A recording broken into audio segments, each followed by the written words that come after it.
Makoto Takatsuki awakens in an unfamiliar room, staring at an ornate ceiling. Confused about his situation and sudden displacement, he sits up on the bed, noticing strange surroundings, questioning whether he is hospitalized while trying to understand everything. Looking outside the window, he sees an unfamiliar landscape and realizes he may have awakened in another world entirely. Memories return of a bus accident during a trip, buried by disaster, leaving him the sole survivor of tragedy. Determined to find answers, Makoto leaves the room, calling out cautiously, seeking someone who can explain his mysterious circumstances. Makoto enters a grand hall, recognizing familiar classmates, as Fujian rushes toward him excitedly, relieved to see him awake again. Fujian confirms others survived, but not everyone was saved, easing Makoto slightly while reminding him of the disaster's tragic outcome. Makoto listens as others discuss missing people, while a girl nearby focuses on her game, oddly unconcerned despite their situation. The girl praises Makoto's gaming skill, suggesting he also wants to play, while he hesitates, unsure how to respond properly. They sit together playing, as she happily suggests gaming again later, while Makoto worries her statement feels like an ominous sign. Makoto questions the situation and missing people, while Fujian prepares to explain their surroundings, urging him to listen carefully. Fujian reveals they are inside a protected temple, safe for now, while explaining this world contains dangerous monsters outside. Excited, Makoto reacts to the idea of skills existing, realizing the situation resembles a game, while Fujian confidently acknowledges it. Fujian explains skills are private information, directing Makoto toward a nearby, encouraging him to check his own abilities. Makoto approaches the front, nervously addressing someone, while internally feeling excited, hoping to receive a strong and useful skill. Makoto meets an elderly priest inside the temple, who introduces himself and begins checking Makoto's condition after his sudden arrival. He asks about returning home, but the priest explains returning requires death in the original world, shocking him deeply. The priest confirms Makoto faced death before arriving, making him realize this world is connected to his previous life's final moment. A divine figure is revealed, as the priest declares a merciful goddess transported Makoto, urging him to feel gratitude.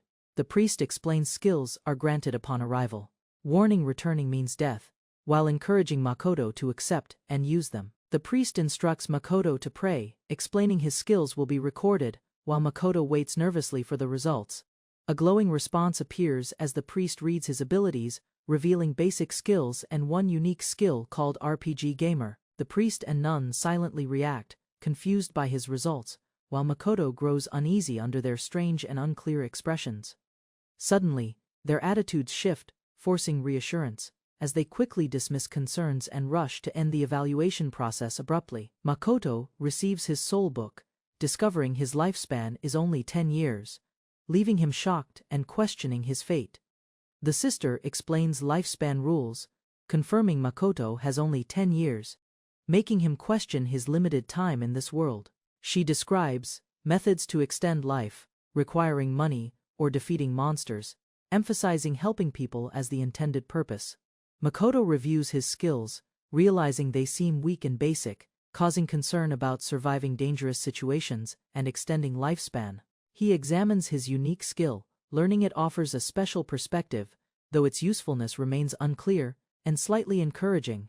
The sister suggests attending free classes, advising Makoto to find something he enjoys while preparing for his uncertain future ahead. Makoto discusses his situation with the sister, considering this world a chance, while the sister behaves like a structured system. Then Fujian came. Fujian explains his storage and identification skills, while Makoto compares abilities, realizing both possess non-combat focused skills at present. Makoto analyzes his skill usefulness, forming a plan, while Fujian decides becoming a merchant suits his abilities better than fighting. Makoto reflects on his own skills, uncertain of their value, while considering the possibility they may become useful later. Leaving the building, Makoto concludes his stats are low, feeling unbalanced, and views the situation critically, as a harsh system. Makoto learns classmates were scouted by powerful guilds, while others begin leaving, showing how quickly everyone adapts to this world. Fujian departs with a merchant guild, waving goodbye, while Makoto stays behind, later spending time studying alone inside a library. Reviewing his status, Makoto sees limited lifespan and weak abilities, yet decides to challenge difficulties using his gamer mindset. After 1 year, Makoto begins his journey, determined to overcome challenges and achieve success, despite his disadvantages and uncertain future. Traveling alone, Makoto practices basic magic and survival skills, adapting carefully while managing limited power and planning steady progress forward. Makoto practices water magic repeatedly, improving control, managing multiple spheres, gradually increasing precision through consistent effort and focused training daily. Though still weak, Makoto senses danger using his search skill, detecting unusual activity ahead, prompting caution as he observes carefully. Using stealth, Makoto quietly moves through the forest, tracking movement ahead, preparing himself while staying hidden from potential enemies nearby. He discovers a merchant group attacked by goblins, recalling warnings about danger, and hesitates, questioning whether he can intervene safely. Suddenly, his interface reacts with a notification, surprising him, as he realizes something important has triggered during the dangerous situation. Makoto sees a sudden interface prompt asking for help. Realizing his skill triggers events, confusing him about its true function. Recognizing the situation resembles a game event, Makoto decides to participate, believing his gamer instincts will help him handle it. Makoto uses ice magic to attack, drawing attention from goblins, successfully interrupting their actions and shifting focus toward himself. The goblins react aggressively, while Makoto notes his attacks are weak, yet understands gaining attention is an important first step. Activates his clear mind skill, Makoto preparing carefully, focusing on strategy and survival as the dangerous battle begins unfolding. Makoto faces a large hobgoblin leader, charging forward, realizing direct combat is dangerous and he must avoid close confrontation. Observing carefully, Makoto identifies the goblin's weapon as a key threat, deciding to focus on disabling it first. He launches precise ice magic, targeting the enemy, using controlled attacks to create openings while maintaining distance during the fight. Timing his move, Makoto disrupts the goblin, using his magic to weaken it and create a chance to act decisively. Seizing the moment, Makoto grabs the weapon, realizing it is his first time holding one during an actual battle. Makoto freezes the hobgoblin's blood with magic, then charges forward, attacking decisively while maintaining focus and composure during the intense battle. Observing from above, Makoto analyzes enemy positions. Through his skill, realizing multiple goblins remain, and his magic power is limited. Recognizing danger, Makoto retreats quickly, escaping the group while leading them away, searching for a better environment to continue fighting. Using water magic, Makoto runs across terrain, while enemies chase him, skillfully controlling movement to maintain distance and avoid being surrounded. Reaching water, Makoto launches an attack, using the environment strategically, attempting to overwhelm enemies with a powerful splash-based assault. Makoto unleashes a powerful whirlpool attack, overwhelming the goblins, using water magic effectively to defeat multiple enemies at once. After the battle, the merchant checks on Makoto, surprised he defeated them alone, while Makoto calmly confirms his victory. Grateful, the merchant offers payment, thanking Makoto sincerely, and they agree to cooperate as he accepts the reward for help. They travel together through the forest, resting and taking turns, keeping watch, while Makoto's search skill confirms no immediate danger nearby. At night, Makoto rests, activating clear mind briefly, reflecting on the sudden encounter, feeling exhausted. After facing monsters unexpectedly, Makoto reflects quietly after battle, noting his lifespan slightly increased, deciding to keep the dagger as a reminder of today. He suddenly finds himself in a strange space, confused, wondering if he is dreaming while recalling similar scenes from games. A beautiful girl appears before him, introducing herself as a goddess, leaving Makoto shocked as he questions her identity cautiously. The goddess approaches gently, explaining she has watched him since the beginning, inviting him to form a closer connection together. Makoto approaches Sophia, recalling a goddess follower, nervously asking for divine protection. While being questioned about his weak magic ability, he is told to do his best, declaring loyalty to the water goddess, requesting protection, while Sophia warns him. Sophia calmly responds, stating he needs more training, dismissing his expectations, while maintaining a distant and composed demeanor. Makoto reacts awkwardly as others criticize the goddess followers, revealing tension and distrust toward those who believe her guidance. The goddess appears before Makoto, questioning his disbelief, while he recalls her presence, conflicted about trusting her after recent encounters. Makoto realizing she has been watching him since his arrival. Then he asking her name. The goddess introduces herself as Minor, explaining stronger gods grant better blessings, while Makoto imagines advantages of powerful divine support. She questions his worries about weak stats, suggesting reincarnation benefits, while Makoto listens carefully, unsure about his current situation. The goddess mentions classmates Makoto knows, explaining their powerful abilities, contrasting them with his own seemingly inferior skills and growth. She reveals those classmates are missing or dead, shocking Makoto deeply, forcing him to reconsider his situation and uncertain future. The goddess explains Makoto's skills, noting their unique perspective, while revealing stronger classmates failed despite possessing far more powerful abilities. She describes how his skill allows distant observation and awareness, emphasizing that understanding usage matters more than raw strength alone. The goddess invites Makoto to become her follower, explaining other gods ignored her, while he questions her delayed interaction with him.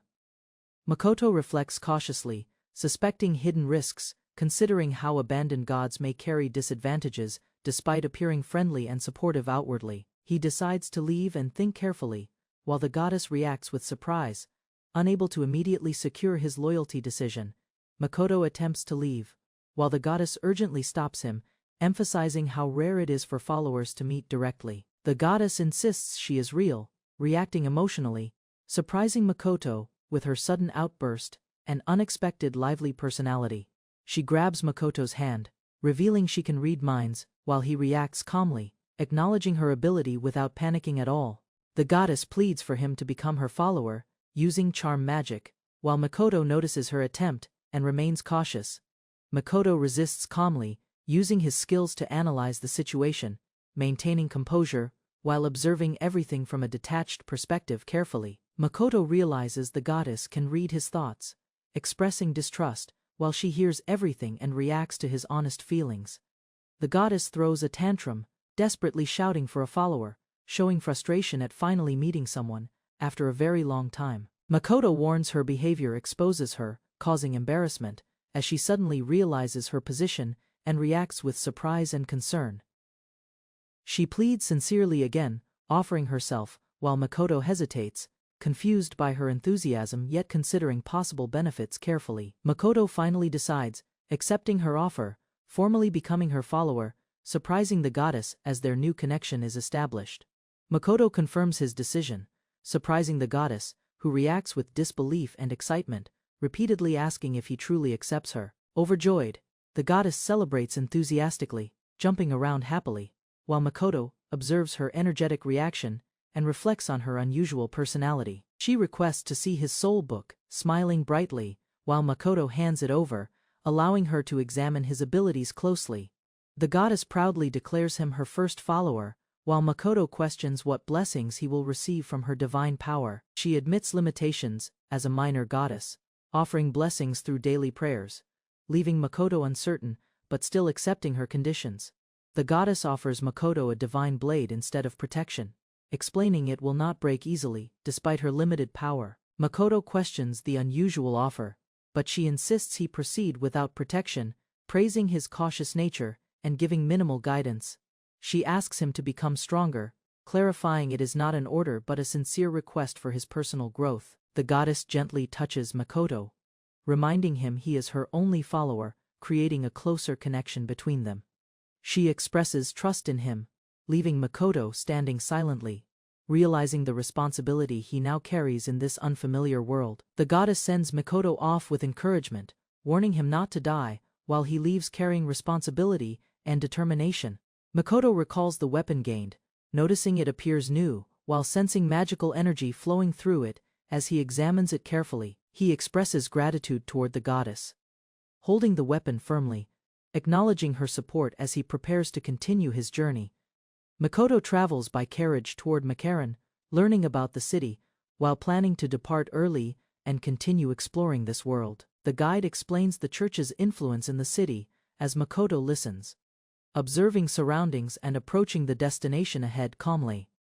Makoto arrives at Makaran, observing the massive water city structure, surrounded by flowing canals, feeling amazed by its scale. He thanks the carriage driver for guidance, parting ways politely, while preparing to explore the city and continue his journey.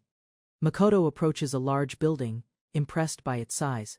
Realizing this location may be important for his next objective, he recalls Fujian's situation, imagining his progress, while thinking about the time past and possible changes since their separation. Inside the shop, a girl greets him warmly, offering goods to adventurers, creating a friendly but unfamiliar atmosphere around him.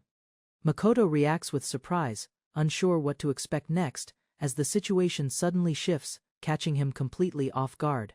Nina, Fujian's assistant with animal ears, Makoto observes her appearance and Fujian's unusual enthusiasm closely.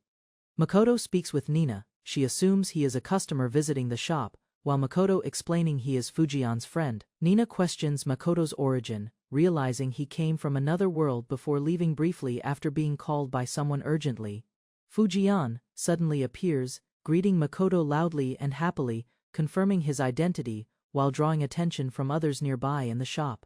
Makoto responds calmly, while Fujian explains his behavior, showing relief that Makoto avoided acting overly serious, like during business situations.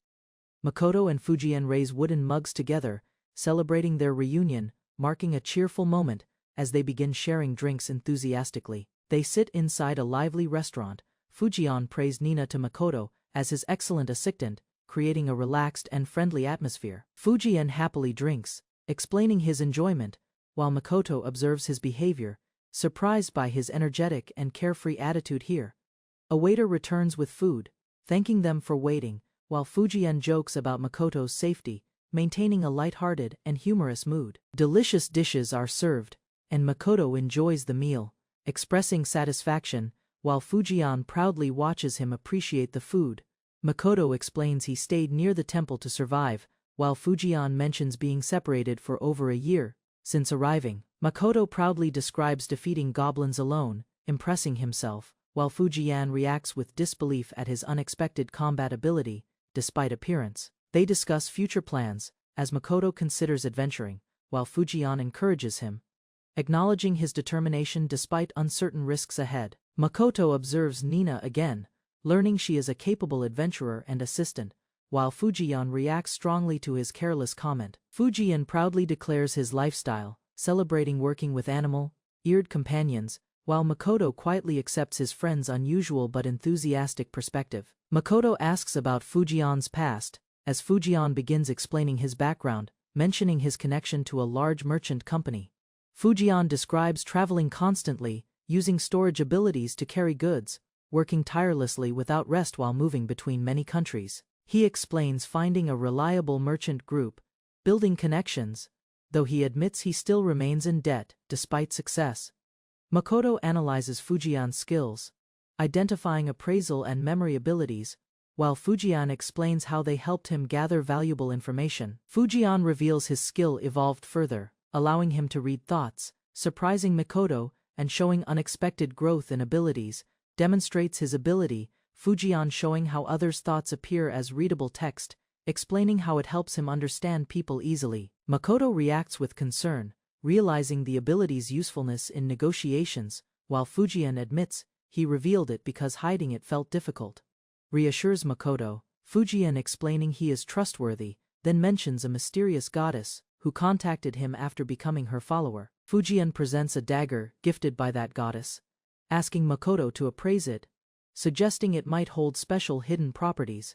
Makoto senses something unusual about the goddess, reacting with concern, realizing the situation may involve something dangerous or unexpected ahead. Examines the dagger, Fujian praising its quality, while Makoto listens as he notes unusual material and strange magical resistance properties. Fujian attempts appraisal forcefully, activating his skill repeatedly, struggling against resistance, while Makoto watches his intense and unusual effort silently. After stopping, Fujian questions Makoto about the dagger's origin, suspecting it was given by a goddess due to its nature. The appraisal finally reveals its name, identifying it as a dagger belonging to an evil goddess, shocking Makoto immediately. Makoto reflects on the goddess, realizing her suspicious nature, understanding he may have become connected to something dangerous and unknown. Makoto reads about ancient rulers, learning gods once governed the world, passing power through generations while shaping creation over time. The old gods became arrogant, treating humans as inferior, while new opposing gods appeared, later known as the Holy Gods. A great war erupted between both factions, ending with holy gods victorious, establishing their rule over the divine realm afterward. The defeated old gods were sealed away, imprisoned, but still plotting secretly, waiting for a chance to reclaim their lost authority. Makoto discusses the information, still confused about gods, while reflecting on his situation and uncertain connection to a mysterious goddess. Fujian explains the dagger's abilities, revealing divine properties, rare material, and multiple powerful effects granted by a god's influence. He emphasizes its immense value, calling it extraordinary, while Makoto listens, realizing the weapon is far stronger than expected. Makoto reflects on obtaining the dagger, recognizing it as an advantage, yet worrying about forming a contract with an evil god.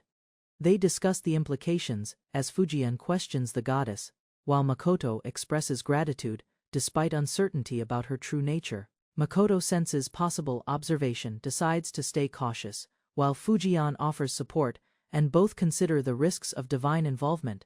Fujian shares rumors about a demon lord's resurrection, surprising Makoto, who listens carefully while trying to understand the serious situation. They discuss prophecies and heroes, realizing chosen individuals must fight the demon lord, making the future seem dangerous and uncertain.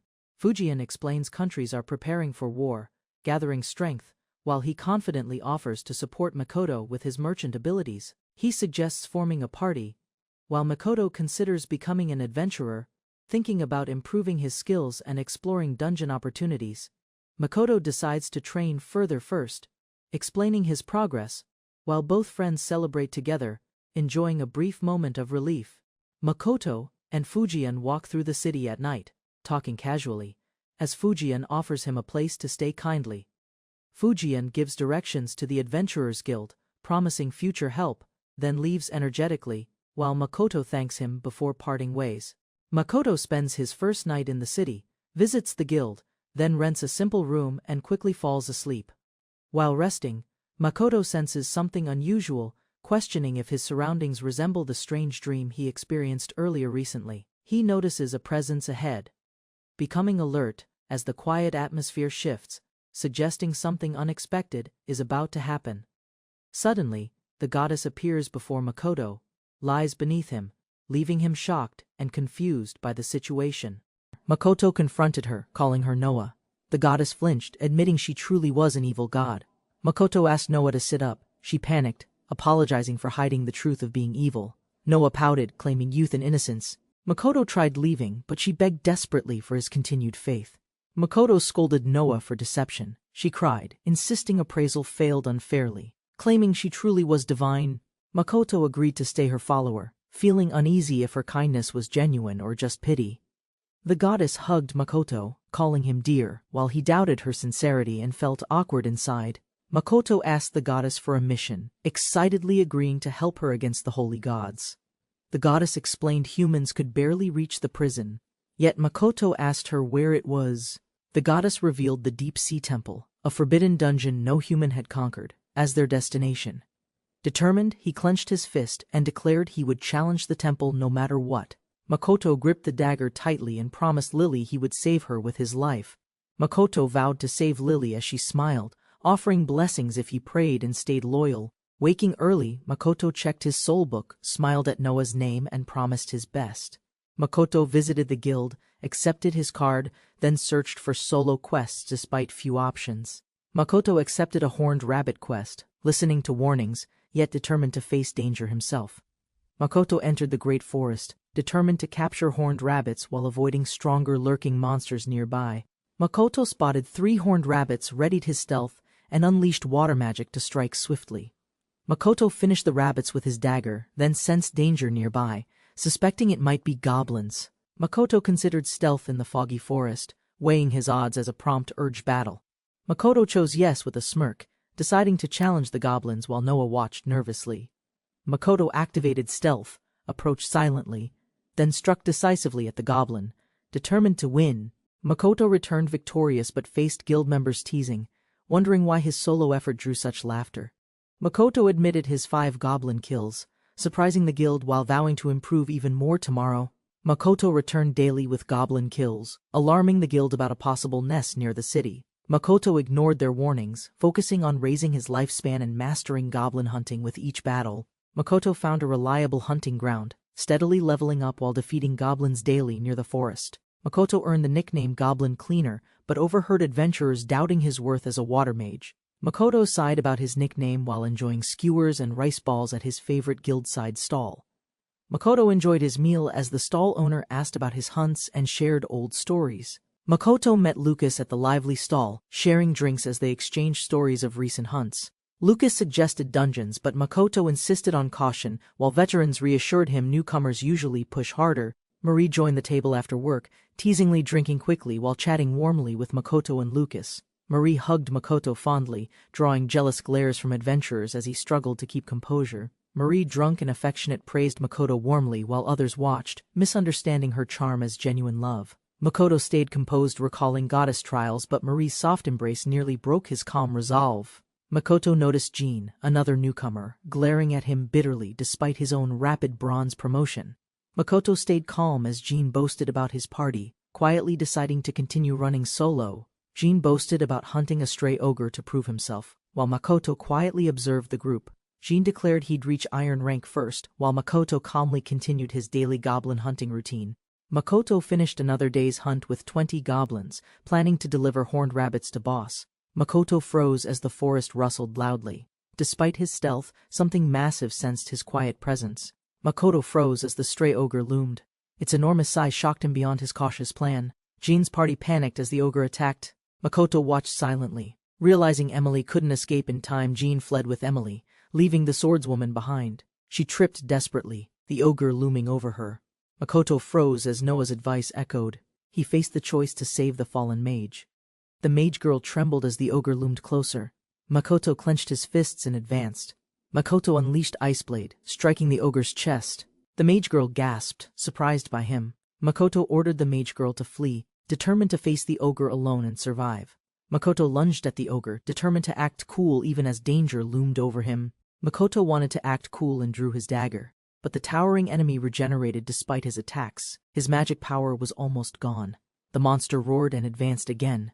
Makoto froze, thinking what to do next. The goddess scolded him loudly, warning him about his recklessness. Makoto shouted to draw the monster's attention. Knowing his magic was low, he decided distracting it was his only option to survive now. The monster raised its foot and stomped down.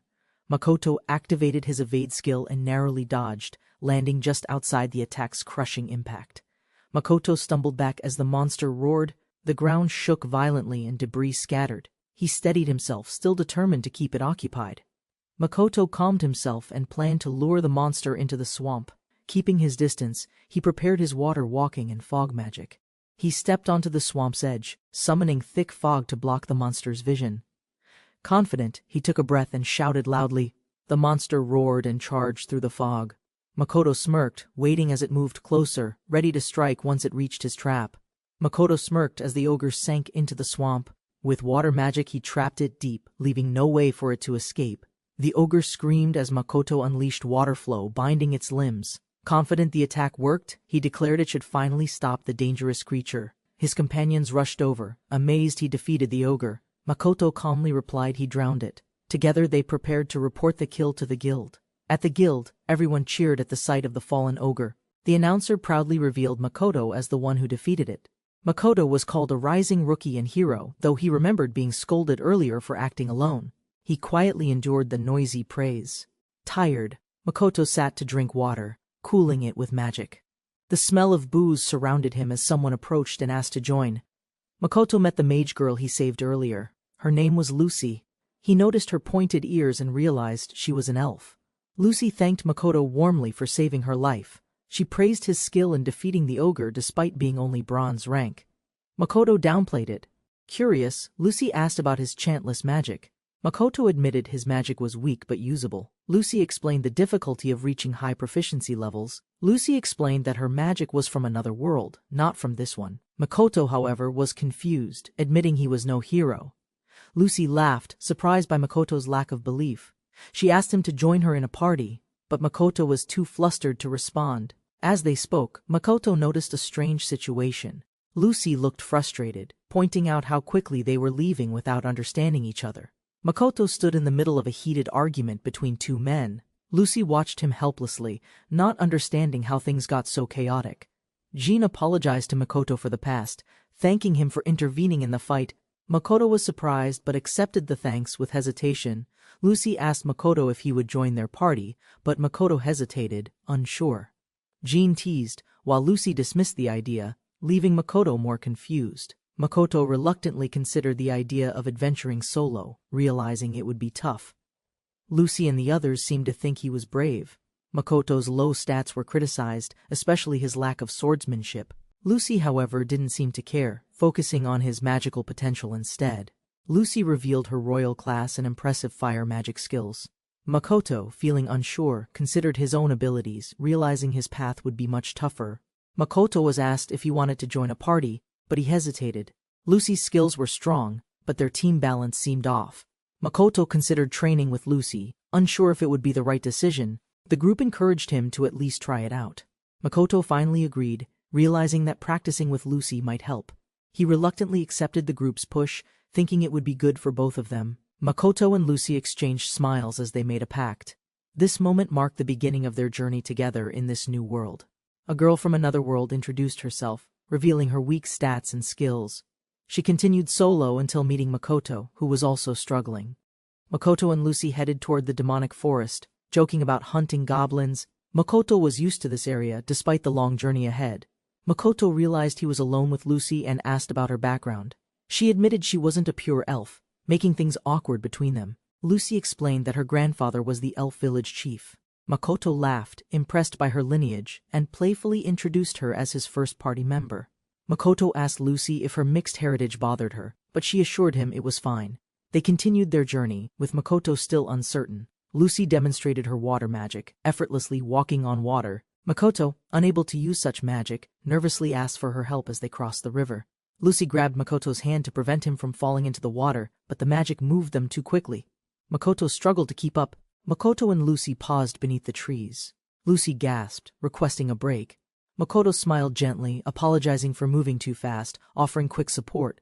Lucy noticed the surrounding danger. Fog thickened as Makoto reassured her. He vanished into mist, offering protection while she prepared magic, heart quietly trembling. Left alone, Lucy shivered nervously. A goblin emerged. Fear gripped her. But Makoto reappeared, shielding her silently. Relief washed over as danger receded safely. Makoto swiftly defeated the goblin using stealth and water magic. Lucy watched in awe, realizing his silent moves came from precise control, not luck. Makoto calmly explained his tactic. Lucy admired his skill but remained determined. When he asked for her magic, she nodded, preparing to chant carefully. Focused, Lucy raised her staff. The fireball grew steadily. Makoto watched silently. Lucy knew this was her chance to prove her effort and courage. Lucy unleashed her fireball. The spell grew larger than expected, soaring through the sky. She panicked, realizing the attack might be too powerful. The flames roared across the trees. Lucy smiled nervously, asking for Makoto's opinion. He praised her, though concern remained as the fire spread fast. Together, they watched the fire intensify. Lucy's face filled with worry. Makoto shouted for water. Both searched desperately, unsure how to stop the blaze. Lucy sat exhausted after the adventure. Makoto quietly listened while others laughed. She felt embarrassed about the mistakes made during their first battle together. Makoto reassured Lucy. He explained teamwork needed practice and patience. She wondered about using less power next time, feeling uncertain about her own control. They discussed magic types. Makoto suggested other elements. Lucy admitted she only trained with fire magic. Both reflected quietly, sharing thoughts about future improvement. Makoto suggested focusing on fire magic first. Lucy agreed, though her control was shaky. Makoto decided to handle distractions while she practiced casting carefully. Practice revealed many problems. Lucy's fire magic misfired, split unexpectedly, or missed targets. They kept trying, testing other magic too, though casting speed remained slow. Days passed with repeated failures.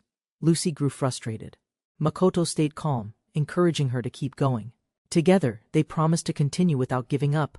Makoto trained calmly while others questioned his chantless magic. Lucy's progress remained steady but slow. Both kept working hard, determined not to give up. Makoto noticed Lucy's unease but struggled to comfort her. Training left him drained, with money running low. Both faced challenges but stayed focused daily. Lucy quietly asked about Makoto's goal. He replied thoughtfully, mentioning the deep-sea temple. She smiled softly, her own dreams still left unspoken. Makoto shared his goal of reaching the deep-sea temple. Lucy listened carefully, surprised. The temple held untouched treasures and the unreachable goddess inside. Makoto and Lucy discussed the dangers. The sea churned, guarded by spirits. Makoto suggested stealth, but Lucy reminded him spirits made hiding impossible underwater. Makoto acknowledged the risk but smiled calmly. He believed aiming high mattered most. Lucy quietly accepted his determination, her thoughts lingering on their journey. Lucy smiled brightly, encouraging Makoto to keep working hard. Makoto agreed quietly, feeling their bond strengthen. Together, they believed tomorrow would bring new progress. Makoto and Lucy faced a charging bison. Teaming up with Jean's party, they prepared for battle. Lucy struggled to keep pace, feeling overwhelmed. Afterwards, they rested together. Jean explained the quest rewards. Makoto listened quietly as Lucy hesitated, unsure if she wanted to join another adventure. Makoto suggested accepting the offer. Lucy agreed reluctantly. They decided to move forward as a team, determined to face the next challenge together. Makoto, Lucy, Jean, and Emily formed a temporary team. Spotting a distant bison, they prepared carefully, struggling to see the target through the grass. Lucy offered to attack from afar, but worried about missing. Makoto suggested drawing the bison closer instead, keeping everyone safe and working together smoothly. Emily agreed to support. Makoto would lure the beast. Lucy and Jane would finish the fight. The group smiled, trusting each other's strengths completely. Makoto activated stealth and moved carefully. He approached the massive bison, knowing one wrong move could leave him badly hurt. Lucy began casting immediately. Makoto cancelled stealth when the bison noticed him. He drew its attention, waiting for Jean's signal. The beast charged faster than he expected. Makoto dodged quickly, leading the bison closer. Lucy hesitated, confused by the sudden shift. Everyone prepared for the next step, tension rising with urgency. Makoto watched the bison charge. Lucy panicked as the beast focused on her. Makoto warned her, knowing the red color triggered its aggression. The bison's speed increased. Lucy hesitated. Makoto shouted for another spell. With little time, he cast ice magic, slowing the rampaging beast momentarily. The bison slipped but remained dangerous. Makoto reminded Lucy to cast again. The team prepared for another round, determined to finish the fight together. Lucy unleashed Windblade, but the distance weakened the attack. Makoto stayed calm, ready to draw the bison closer while she prepared magic. Makoto taunted the bison, using quick movement to lure it. The beast charged wildly. Lucy released Ice Cutter, striking its eye and staggering it. With magic depleted, Makoto signaled Jean. The bison, injured but furious, faced them. Jean stepped forward, ready to finish the fight without hesitation. Jean launched a shield tackle, striking the bison hard. Makoto observed calmly, knowing Lucy needed time. The team worked together, keeping their formation steady. Lucy prepared her magic. Makoto and Jean gave her cover. The team encouraged her as the fireball grew stronger, filling the air. The fireball hit directly. Flames engulfed the bison. Everyone watched in silence, holding their breath, wondering if the powerful strike finally brought it down. The bison collapsed at last. Lucy smiled proudly as everyone celebrated. Makoto praised her effort while she nervously joked about eating the creature. They laughed together, relieved. Suddenly, Jean sensed something wrong. Makoto tensed, confirming a powerful presence nearby. The peaceful moment shifted back into urgent danger. Lucy pointed sharply. A giant bird appeared in the sky. The group braced themselves, realizing a new, even stronger enemy had arrived fast. A massive griffin descended, its sharp cry shaking the air. The group stood frozen, facing a high-risk monster far beyond their current strength. Makoto remembered griffins from games, always powerful mid-bosses. The real one before them was no different. The group froze, realizing the danger ahead. The griffin descended, eyeing the bison's corpse. Makoto warned the team to retreat. Everyone moved carefully, understanding they stood no chance in battle. The griffin's sharp gaze shifted. Makoto tensed as the monster locked eyes with him. The group's fear deepened, sensing a new threat rising. The griffin attacked suddenly. Makoto warned Lucy as it targeted her. Magical creatures often chased prey with strong power. Everyone braced for the strike. Makoto reacted fast, pulling Lucy aside. They dodged narrowly. The griffin's aggression showed no sign of stopping. Fighting it seemed unavoidable despite the risk. Makoto evaded again, shielding Lucy. They crashed to the ground safely. Breathless, Lucy winced. The griffin loomed, preparing for another relentless charge ahead. Makoto shielded Lucy, wounded but steady. She admitted casting while dodging was impossible. The griffin hovered above, relentless, both prepared for another attack. Makoto kept evading, the griffin's aim improving each time. The team realized they could not fight it properly while it stayed airborne and aggressive. Magic gathered around the griffin. Makoto shouted for everyone to dodge. He leapt aside just in time as the powerful attack struck the ground. Makoto and Lucy were injured. Jean stepped forward, drawing the griffin's attention. The team faced exhaustion, unable to escape the relentless enemy's pursuit. Makoto analyzed the situation. Jean held the front, but time was running out. Without magic, Makoto had no way to change the outcome. A quiet voice echoed in Makoto's mind.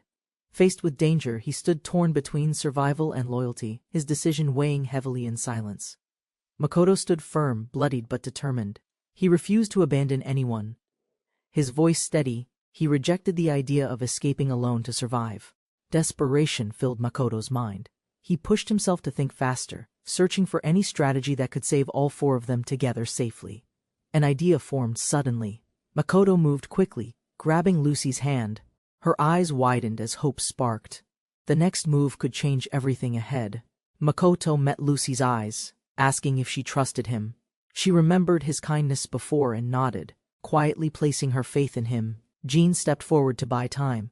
Makoto urged Lucy to gather magic. Together they planned one strong spell while Jean held the griffin's focus. Makoto guided Lucy's hands, syncing their magic by touch. He explained the technique calmly. Slowly, she felt their magical energy starting to unite.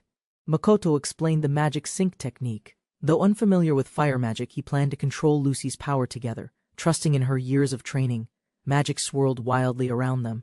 Makoto steadied the flow while Lucy focused. Jean kept the griffin busy as their combined strength reached its peak. With one final push, they unleashed Firestorm. The powerful flames roared forward, their teamwork creating an overwhelming magic meant to end the fight. The griffin dodged the fire magic. Makoto steadied the unstable power, holding it together. They couldn't let the creature escape after coming this far. Jean charged with Windblade, striking cleanly. The griffin cried out, its body wounded. With combined strength, the team finally brought the beast down. The griffin collapsed motionless. Everyone stood still, breathless and stunned. Eyes met silently, their shared relief and exhaustion written clearly on every face. The team celebrated victory. Lucy noticed Makoto was on fire. He stayed calm, too focused on their survival, hiding his growing exhaustion silently. Makoto's vision darkened. His body gave out. The others panicked as he collapsed without warning, the weight of the battle finally overwhelming him. Makoto opened his eyes, realizing he was dreaming again. The familiar place welcomed him, calm yet distant, without any wounds or pain. Noa appeared, her expression stern. She looked at Makoto with frustration. Her voice trembled slightly as she scolded him for risking his life. Noa reminded him of her warning. She refused to forgive him for dying recklessly. Her concern was clear, though her words stayed firm. Makoto realized the magic sink had overwhelmed him. Noa explained his mistake while healing began. The others worked desperately to stabilize his condition. Back in reality, his friends worried. They carried Makoto carefully, relieved he was still breathing. Makoto quietly reflected on the battle's dangerous outcome. Noa showed Makoto his soul book. Her blessing had saved his life. He listened, understanding the silent care behind her words at last. Noa showed Makoto the new skill. It was a gift linked to Lucy. Makoto thanked her, sensing her quiet pride beneath the words. Makoto asked if Lucy could become a follower too.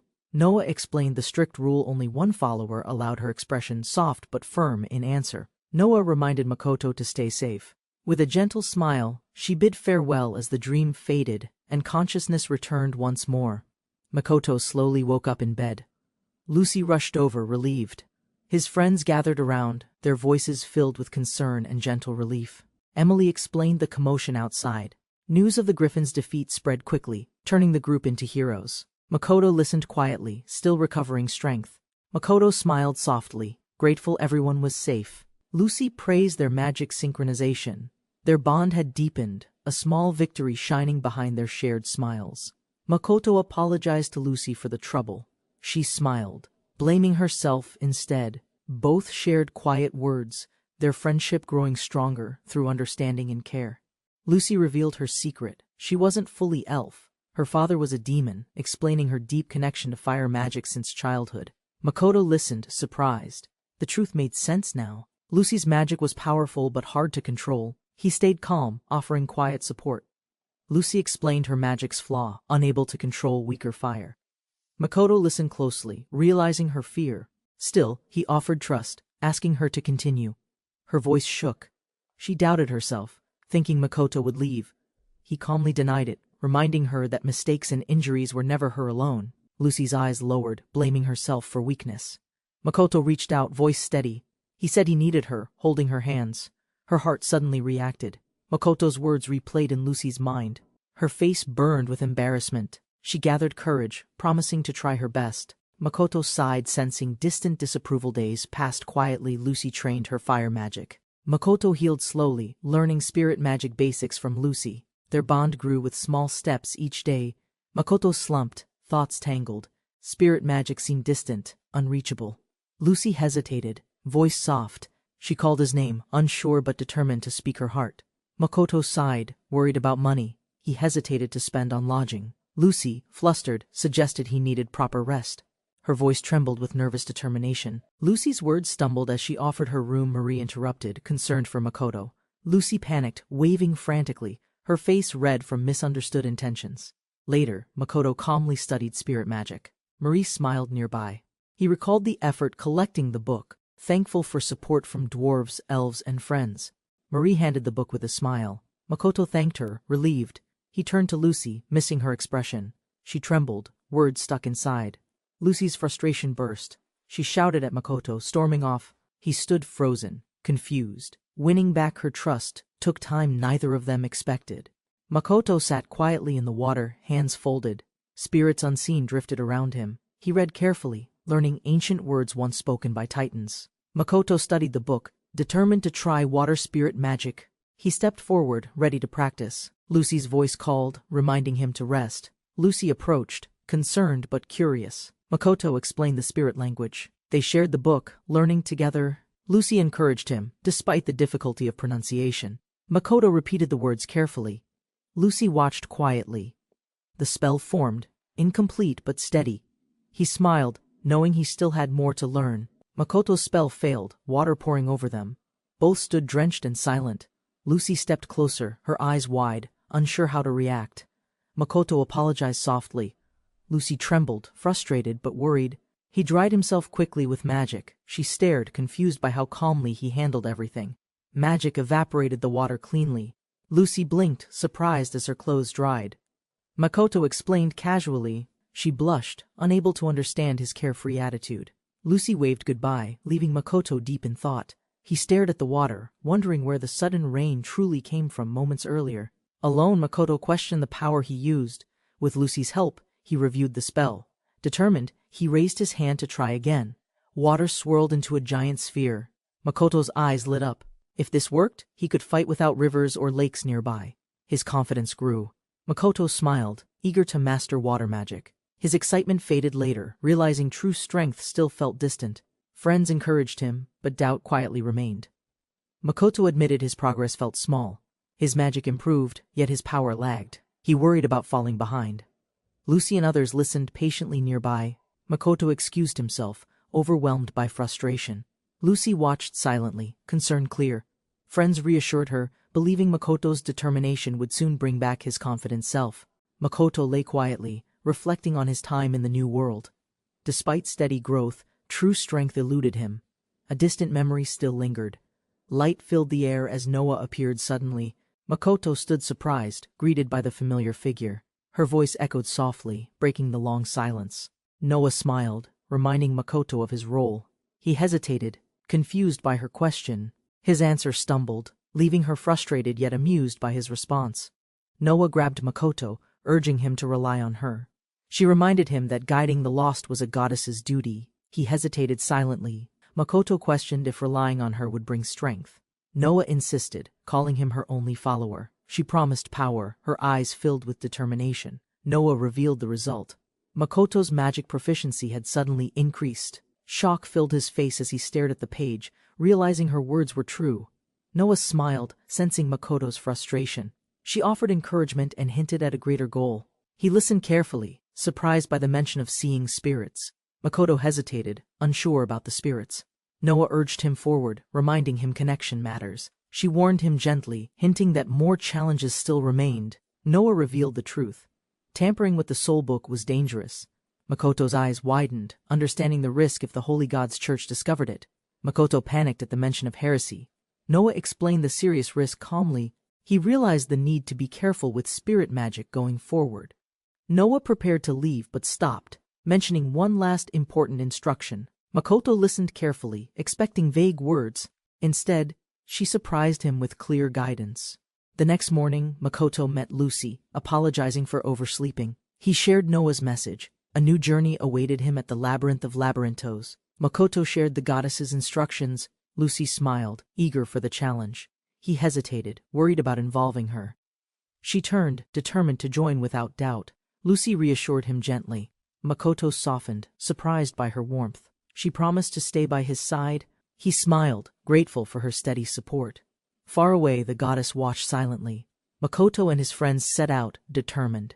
Together, they prepared for the journey ahead, ready for what awaited. Under the quiet moonlight, Lucy soaked alone, her thoughts drifting. Worry filled her heart as she softly wondered if Takatsuki-kun was safe somewhere far. The team argued over the sudden decision. One hesitated, fearing danger. Makoto stayed firm, calling it settled. Lucy watched silently, unsure whether to intervene. Makoto greeted Lucas warmly. Talk shifted to the great labyrinth. Lucas shared stories of the dungeon's levels, warning that the deeper floors were dangerous. Lucas explained the monsters, dragons, skeletons, harpies.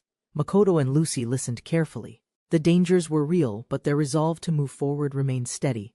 Lucas warned of group monsters led by bosses. Ordinary adventurers risked being overwhelmed.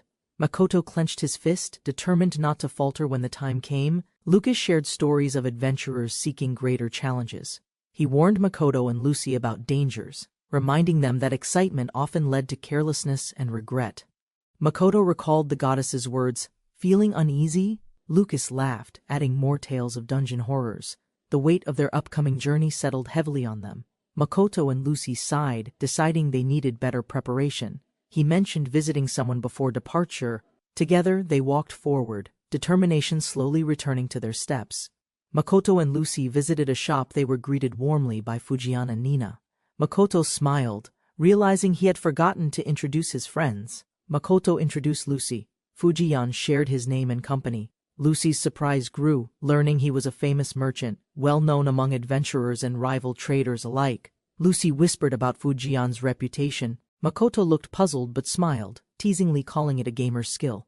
The group laughed, their bond quietly growing stronger. Nina praised Lucy's magic, calling her amazing.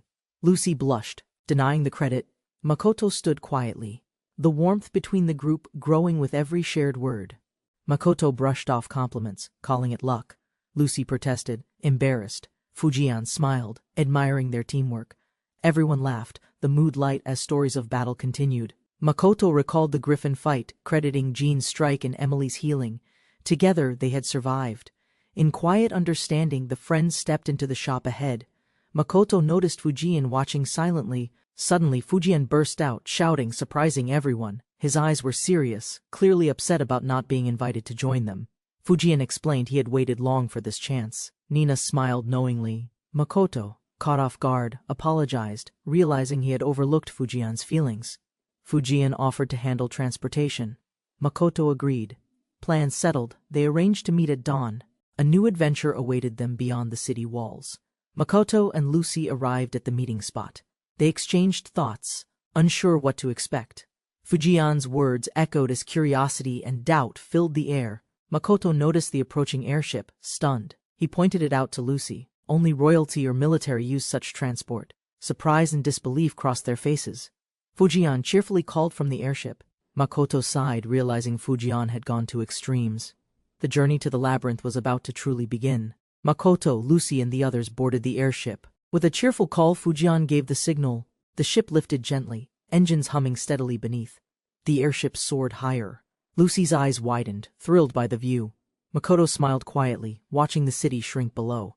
The adventure truly felt real now. Excitement filled the group as they gazed ahead. Makoto raised his voice with determination. Together, they flew onward, their sights set on labyrinthos. Makoto stood quietly as Lucy gleefully admired the airship's view.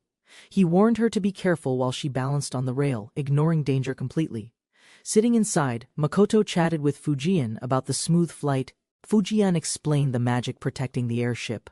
Makoto thought about how hard merchants worked for success. Makoto asked for the ship's name. Fujian proudly revealed it was Saint Kanan, inspired by an old game he loved. Lucy admired her master's thoughtfulness.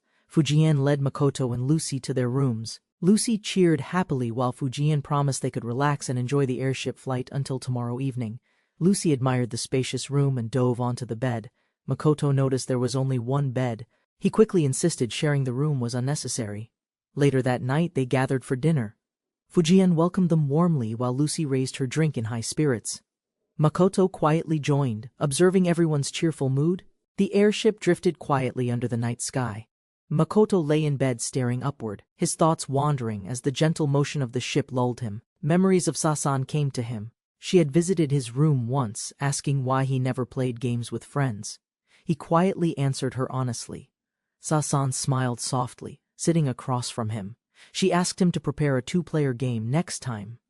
Alone now, Makoto whispered he missed those days.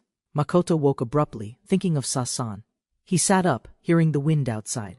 Unsure if it was a dream, he decided to step out quietly. On deck, Makoto gazed at the bright moon and stars. Fujian joined, explaining this world's moon was beautiful yet feared as a symbol of darkness. Fujian told him about the moon priestess who betrayed humanity. Her curse left moon magic forbidden. Makoto listened silently, watching the faint silhouette in thought. Makoto listened as Fujian explained the moon priestess's tragic fate. Makoto wondered if the current priestess was truly guilty and quietly felt sympathy for her difficult position. Makoto reassured Fujian about their plans despite the labyrinth's dangers. Memories of facing a griffon returned. Fujian teased him for being reckless while Makoto defended his choices. Makoto thought of Sasan and wished she was there adventuring. Fujian noticed his quiet look. Makoto admitted he missed her but smiled faintly, accepting reality. The airship floated above the forest as morning light filled the sky. Makoto heard a knock and woke abruptly, realizing he had overslept again. Lucy stood outside his door calling him. Makoto rushed out and followed her to the deck. She pointed ahead, smiling as they approached their destination. Makoto stood beside Lucy, staring down at the sprawling settlement below. The city surrounded by forest revealed itself fully. Makoto whispered softly it was Labyrinth City. Makoto learned the Adventurers Guild here was the largest, managing countless challengers. Fujian suggested landing carefully to avoid startling anyone as they neared the bustling streets. After disembarking, Lucy admired the lively city. They decided to visit the guild first. Makoto agreed, impressed by the crowd and the city's organized atmosphere. Makoto registered successfully at the guild. Fujian planned to visit the commerce chamber, while Makoto and Lucy agreed to meet. At the tavern later that evening, Lucy admired the clothes on display while Makoto suggested finding a place to stay. She pulled him into sightseeing instead, eager to explore the lively streets. Lucy asked Makoto which outfit he preferred. Flustered, he admitted little knowledge about fashion. Still, he enjoyed seeing her excitement as the city felt like a festival. Noticing a large crowd, Makoto learned Sun Country troops had arrived. People cheered as a man appeared in a carriage. Makoto froze, realizing who it was. Makoto froze as the crowd cheered for the hero of light. His eyes widened in shock. It was Sakurai, his classmate, who reincarnated with him. Makoto watched as Sakurai confidently walked through the cheering crowd. He reminded himself not to feel jealous, but noticed a familiar presence among Sakurai's companions, and froze. Makoto grabbed Lucy's hand and decided to leave. He claimed they needed to find lodging, but quietly admitted he saw someone he wished to avoid. Makoto and Lucy secured lodging after the party. Makoto kept thinking about someone he disliked who appeared again, while Lucy praised the grandeur of the princess. Lucy described Princess Noel's presence as radiant, like the hero of light. Makoto agreed to refocus on business and suggested they meet Fujian at the tavern. They found Fujian waiting, cheerful about his negotiations. He shared plans to establish an airship service. They toasted to his success, feeling relieved after a long day. Makoto admitted seeing Sakurai earlier. Lucy and Fujian discussed the hero of Light's mission against the dragon. Makoto wondered why everyone admired him so much. Fujian explained heroes were rare and protected by nations. He listed famous names, while Makoto quietly resented the world's unfairness toward those with special skills. Fujian revealed only Abel once wielded the hero of Light skill. Now, after 1,000 years, Sakurai stood as the second to inherit it. Makoto realized Sakurai's legendary skill was unique in 1,000 years. Fujian explained it drew Highland's attention, making him their focus and gaining their protection. Fujian revealed Roses originally protected Sakurai, but ceded him to Highland for exclusive rights to other reincarnators. Makoto was surprised by the political maneuvering behind the scenes. Lucy added rumors of Princess Noel's ambitions and how Sakurai became heir over her brother. Makoto noted the throne's power struggle shaping around Sakurai's life. Fujian shared rumors that the Dragon Quest was orchestrated by anti-Light factions. Makoto praised his knowledge while quietly processing the deeper political implications surrounding Sakurai. Sakurai appeared and greeted them warmly. Makoto froze at his sudden presence, while Lucy struggled to keep him from overreacting and drawing attention to their table. Fujian explained his military trade connections, which made him popular among soldiers. Makoto realized the intricate ties between merchants and power, seeing Fujian's true skill. Sakurai greeted Makoto warmly, surprised to see him. Makoto awkwardly replied, still adjusting to Sakurai's presence and learning about his mission to defeat the dragon. Makoto quickly declined Sakurai's request to guide them, citing their inexperience. Sakurai warned of increased monster activity before leaving for his own business, thanking them. Fujian asked about Makoto's past with Sakurai. Makoto admitted they were never close, revealing how distant he actually felt from Sakurai even back in school. Lucy questioned Makoto about declining Sakurai's offer. He explained calmly it was too dangerous in the labyrinth's depths and preferred to avoid unnecessary risks. The next morning, they reached the labyrinth entrance. Fujian handed over a map he prepared. Makoto noted the crowds, impressed by the labyrinth's popularity. Makoto studied the paths and suggested heading into the water cave. Lucy and Mio agreed, ready to explore the upper levels before descending further. Fujian warned that the cave's brittle walls weakened Lucy's magic. Makoto reassured her as they pressed on, determined to keep everyone safe despite the risk. They reached a stairway guarded by a magical creature. Makoto reminded the group to stay alert since even weak monsters here had become more aggressive recently. Soon after, Nina defeated enemies effortlessly. Makoto reflected how sometimes it was better to rely on others' strength and let them carry the encounter. Lucy suggested visiting the famous Great Waterfall of Labyrinthos. The group agreed, curious about the view and happy to take a short break from exploring. They arrived and stood before the magnificent waterfall. Makoto admired it at first, but suddenly felt his danger sense flare up with an intense, sharp warning. Makoto clutched his head, realizing something dangerous was nearby. Lucy noticed his distress, while he muttered about a threat strong enough to trigger his alarming instincts. A massive dragon erupted from the ground before them. Makoto froze in awe, unable to believe they were facing a real dragon deep in the labyrinth.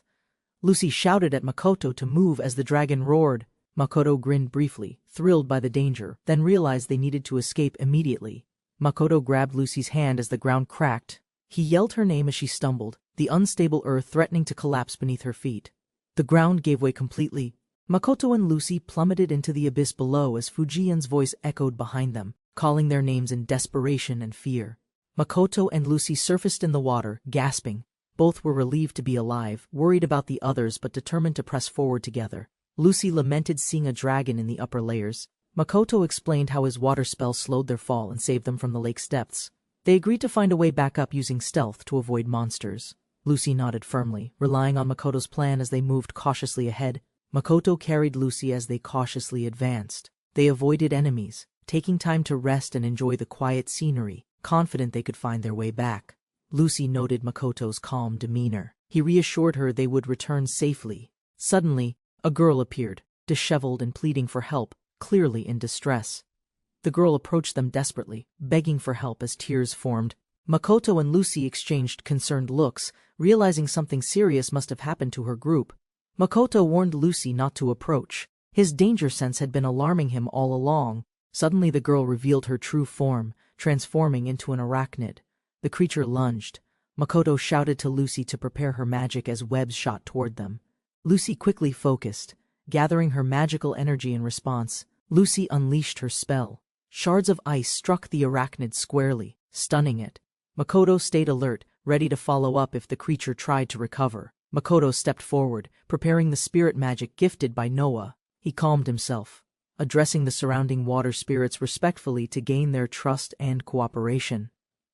The spirits responded, shimmering around him like blue lights. Encouraged by their reaction, Makoto began channeling their power, ready to unleash a coordinated magical attack. Makoto cast Water Prison to bind the arachnid. He called out to Lucy, signaling her to follow up. Lucy nodded, fully ready to strike. Lucy launched a massive fireball, striking the arachnid. Makoto noticed her losing control as the flames surged, but she managed to direct it just in time. Lucy smiled awkwardly, claiming it was intentional. Makoto accepted her excuse with a smirk, hiding his concern about the unpredictable power she had just displayed. Lucy admitted her control over the magic was poor. Makoto warned about shape-shifting monsters ahead, urging caution. Both agreed to proceed more carefully from now. Surrounded by arachnids, Makoto called on the spirits again. Lucy panicked, but he summoned a water dragon, urging her to hold on as they escaped. The water dragon surged forward, carrying them away in a torrent. Makoto stayed focused, determined to put as much distance between them and the monsters. They finally surfaced outside the swarm, exhausted but alive. Makoto noticed more monsters gathering nearby and realized their ordeal might not yet be over. In the water, Lucy panicked while Makoto kept her steady. He urged her to hold on and move toward land quickly to regain control. A harpy swooped overhead as a sea serpent rose behind them. Makoto tried using water walking, realizing escaping both threats at once seemed impossible. Makoto observed the monsters clashing instead of attacking them directly. He told Lucy they weren't safe yet, but at least the enemies were distracted for now. Makoto and Lucy dodged the harpy's attack. Makoto stayed calm, planning to counter from behind using his skills while protecting Lucy at all costs. Makoto reassured Lucy he wouldn't abandon her. A strange prompt appeared suggesting he escape alone, which he immediately rejected, refusing to leave her behind. Makoto urged Lucy to create an opening with magic.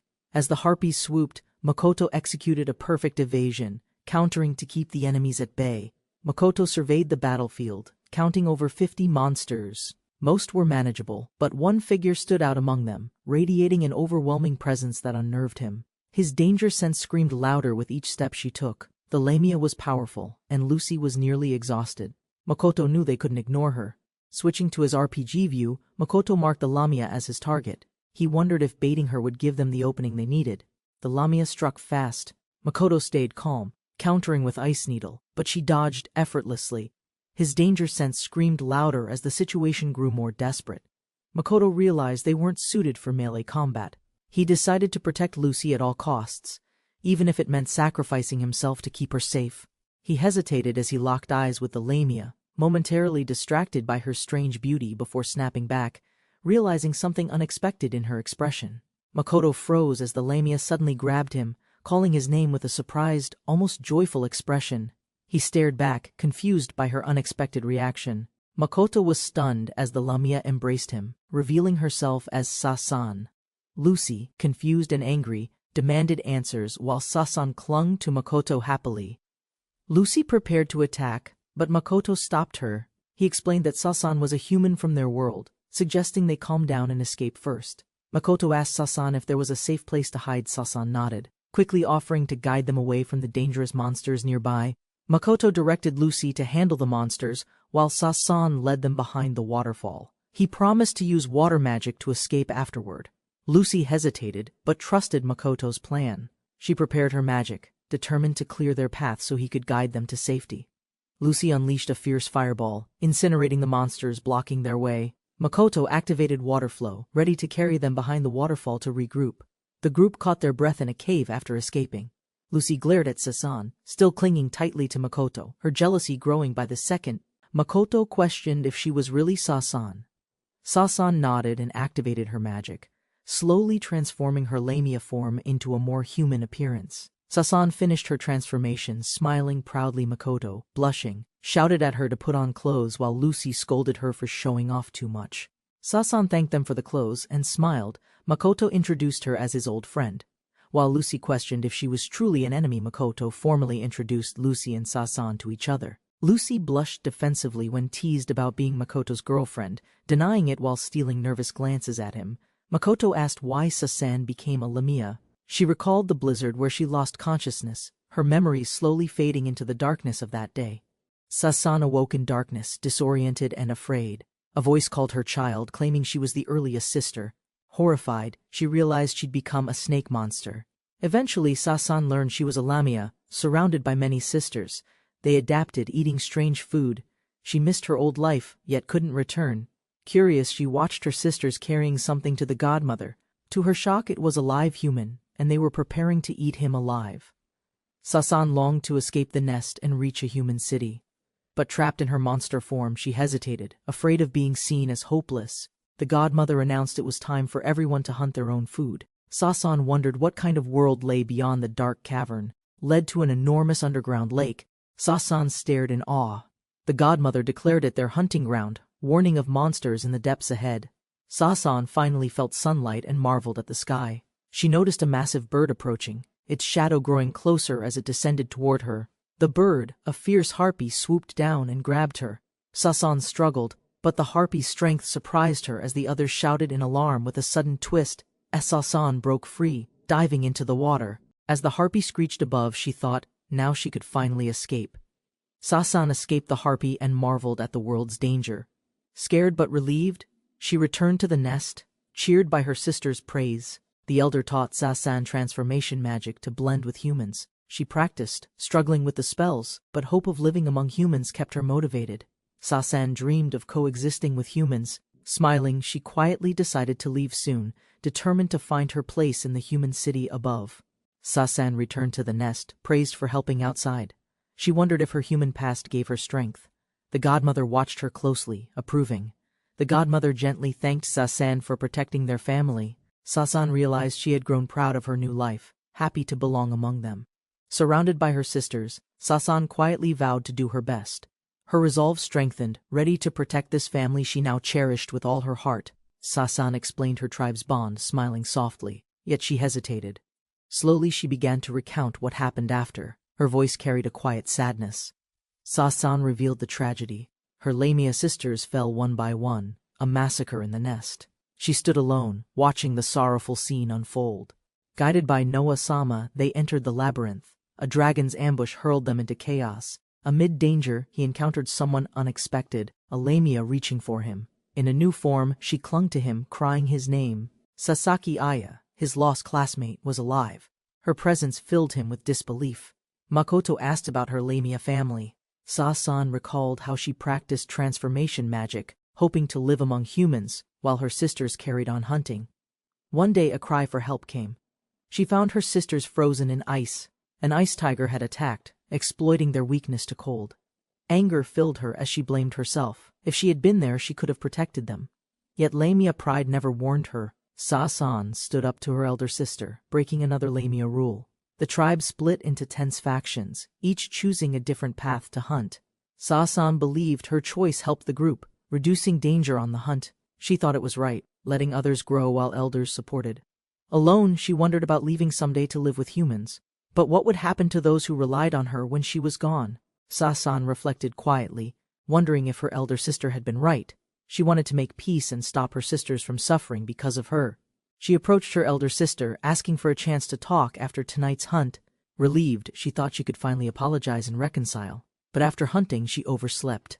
Waking in the cold darkness, she saw the cave in ruins, her sisters gone. A chill gripped her heart. Sasan ran into the cave, horrified to see her sisters lying motionless. She screamed for them, but only silence and the godmother's faint breath remained. Suddenly, harpies descended, mocking her pain. Their queen appeared, gloating about their centuries-long war and seizing Sasan, declaring her mother's imminent end with cruel laughter. The queen raised her claws and attacked the godmother. Sasan could only cry out, powerless, as the queen demanded she watch her mother's final desperate moments. The harpy queen clutched the godmother's heart, admiring its beauty. Sasan watched in horror, silently pleading for the cruel act to stop but powerless to intervene. The queen mocked the fallen Lamia, impressed by Sasan's resilience in the freezing cave. Sasan shook her head, unable to accept what she was witnessing. Grabbing Sasan, the queen whispered that her elder sister had betrayed them. Sasan froze, confused and disbelieving, questioning how such a close family could fracture. Sasan denied the queen's accusations, convinced her elder sister would never betray them. But the queen revealed the elder sister's presence, leaving Sasan shocked and speechless. The queen mocked Sasan, calling her elder sister a traitor who ordered punishment. Sasan stared at her sister, unable to accept her words or the truth. The queen displayed the captured elder sister, now a tool for magic. Sasan despaired, realizing her strength as a monster was nothing against a human mage. Sasan was encased in ice, thinking her life ended just like before. But somehow she awoke, alive again, and filled with burning resolve. Swearing revenge, Sasan hunted every monster she found. She fought relentlessly, growing stronger with each battle, driven only by the memory of her sister's tragedy. One day, amidst her endless hunt, Sasan froze when she saw a human. In his eyes she recognized a familiar face, Takatsuki-kun. Sasan clutched Takatsuki's hands in shock, whispering his name. After so much loss, she never expected to meet someone from her old world. She told him everything.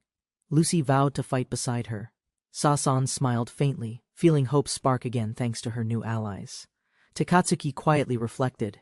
Compared to Sasan's struggle, his own efforts seemed insignificant. He clenched his fists, determined to grow stronger and support her fully. Sasan declared her intent to avenge her family.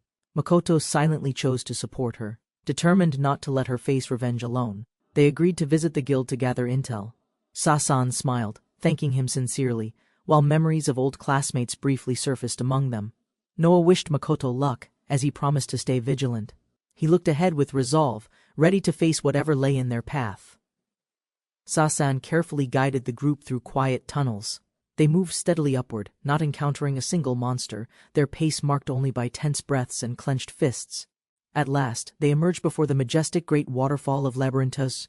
The upper level welcomed them back safely, the danger behind them for now. In the village, a worried man blames himself for not saving Taki and Lucy. The rabbit-eared girl reassures him, then hears Takatsuki's voice calling faintly. Makoto reunited safely with his friends, relieved. Sasaki appeared suddenly, greeting everyone with confidence, proposing they discuss everything inside. The group followed, curious about her sudden appearance. Over tea, Sasaki explained her goal, avenging her wronged family. Makoto and the others listened seriously, pledging to support her. Their determination to help her strengthened. Everyone volunteered to gather information and plan strategy. Makoto thanked them, leaving the mission's details to Sasaki. Together, they agreed to meet again after regrouping.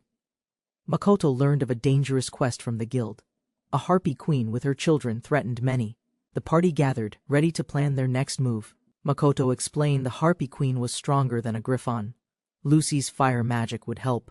Encouraged, the group strategized together, motivated to succeed against the calamity. Excitement rose as Sasaki and Lucy leaned too close to Makoto, flustering him. He reminded them to focus, but everyone laughed, enjoying the team's spirited energy. Makoto proposed splitting into 2 teams. He and Sasan would explore the labyrinth while others gathered town information. Lucy insisted she wanted to join his team. Makoto explained the labyrinth's dangers. Water spirit resonance and escape magic would help him survive. The team agreed. He offered to teach sneak skill to everyone. As the plan was settled, Lucy grabbed Makoto's sleeve. She glared slightly, clearly having something important to say to him before the mission truly began. Makoto told Lucy they would train together that night. Her magic was key. She blushed but agreed, ready to prove her strength alongside him. The group cheered loudly as Makoto raised his hand to begin the mission. Together they entered the great labyrinth's middle level, determination in their eyes. Exploring the labyrinth, Makoto spotted signs of harpies nearby. Lucy asked if he could use stealth properly yet. He admitted it was tricky but manageable. Makoto quietly admitted the preparations felt exciting. Sasan smiled, saying teamwork made her happy. He promised to stay serious while she fondly looked back at the place. Sasan remembered playing and sunbathing here with her sisters. Memories of laughter and arguments over food filled her mind. Makoto apologized gently for bringing up old pain. Sasan softly said everything felt different now because Makoto was there. He blushed and agreed, feeling happy he could stand beside her at this moment. Makoto excused himself to commune with spirits, while Lucy kept practicing stealth. Suddenly, Sasan's search skill activated, and they both spotted harpies ahead in the cavern. Makoto narrowed his eyes, telling Sasan to stay calm and prepare. Watching the harpies descend through a large opening, they discussed the possibility of the queen's lair nearby. Makoto reasoned that the queen likely waited beyond the opening. Sasan agreed to plan their approach, knowing flying wasn't an option but determined to proceed together. Makoto confirmed the harpies had flown away. He suggested returning later for more training. Sasan hesitated, then asked him about his connection with Lucy directly.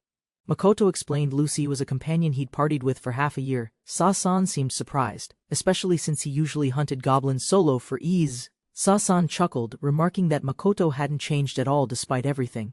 Makoto looked puzzled, but Sasan smiled, hiding her feelings as they stood in silence.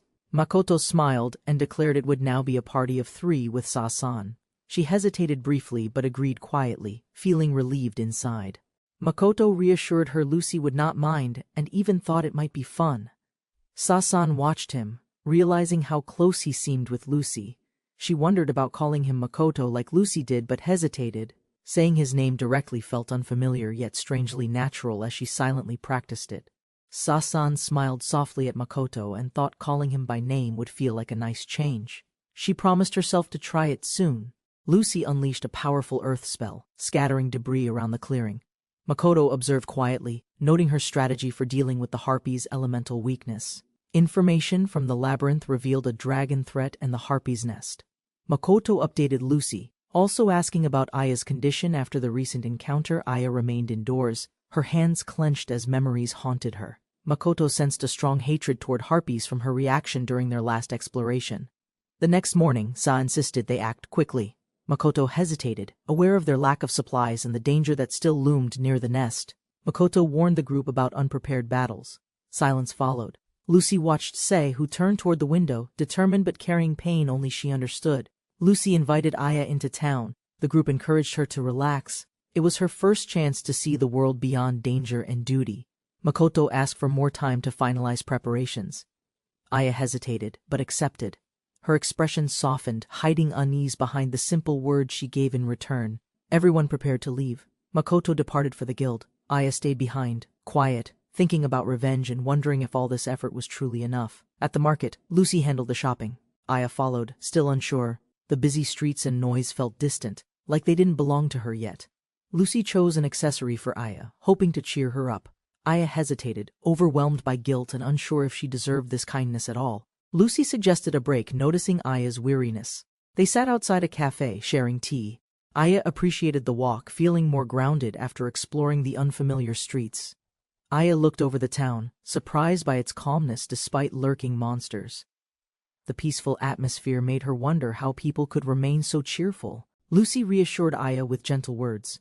They hadn't known each other long, but trust was growing. She asked Aya to rely on Makoto for now.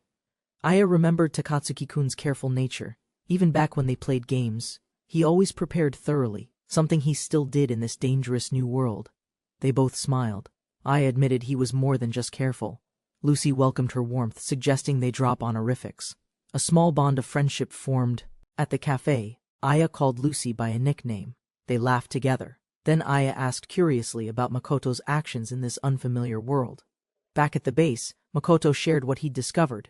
The harpy nest location was narrowed down. Everyone gathered as planning began for the next mission.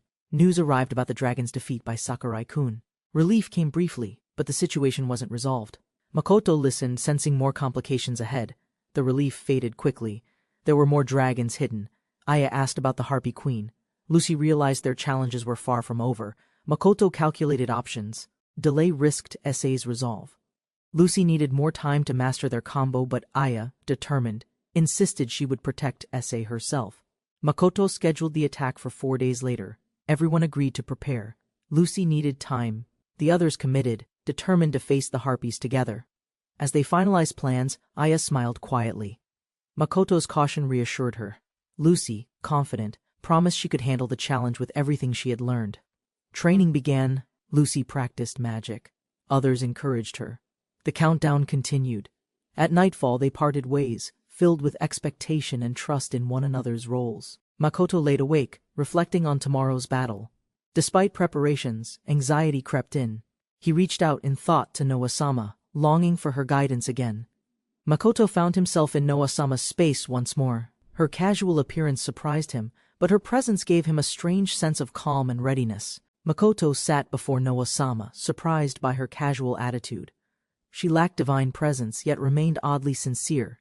Their reunion began with subtle tension beneath relaxed appearances. Makoto expressed thanks for reuniting with S.A.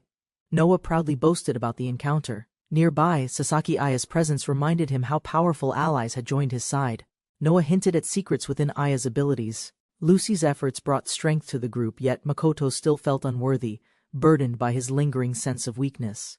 Noah dismissed concerns about power, pushing Makoto to believe in spirit magic. She urged him to build trust with Sakurai, the well-known hero of light. Makoto doubted Noah's intentions as she hinted at Sakurai's future importance. Though uneasy, he accepted her words, recalling how far he had come with Aya-chan. Makoto compared himself with others, feeling overshadowed. Despite Noah's advice, uncertainty lingered. He wondered if gaining more skills could narrow the gap between him and them. Noah reminded him to rest. Her carefree appearance now seemed purposeful. Makoto began to understand her hidden way of guiding without pressure or judgment. Noah affirmed his worth, calling him irreplaceable. Her words reached him deeply. Strength wasn't always numbers, but determination that altered outcomes others deemed impossible. Makoto smiled with renewed resolve. Holding the stick labeled success, he promised to push forward.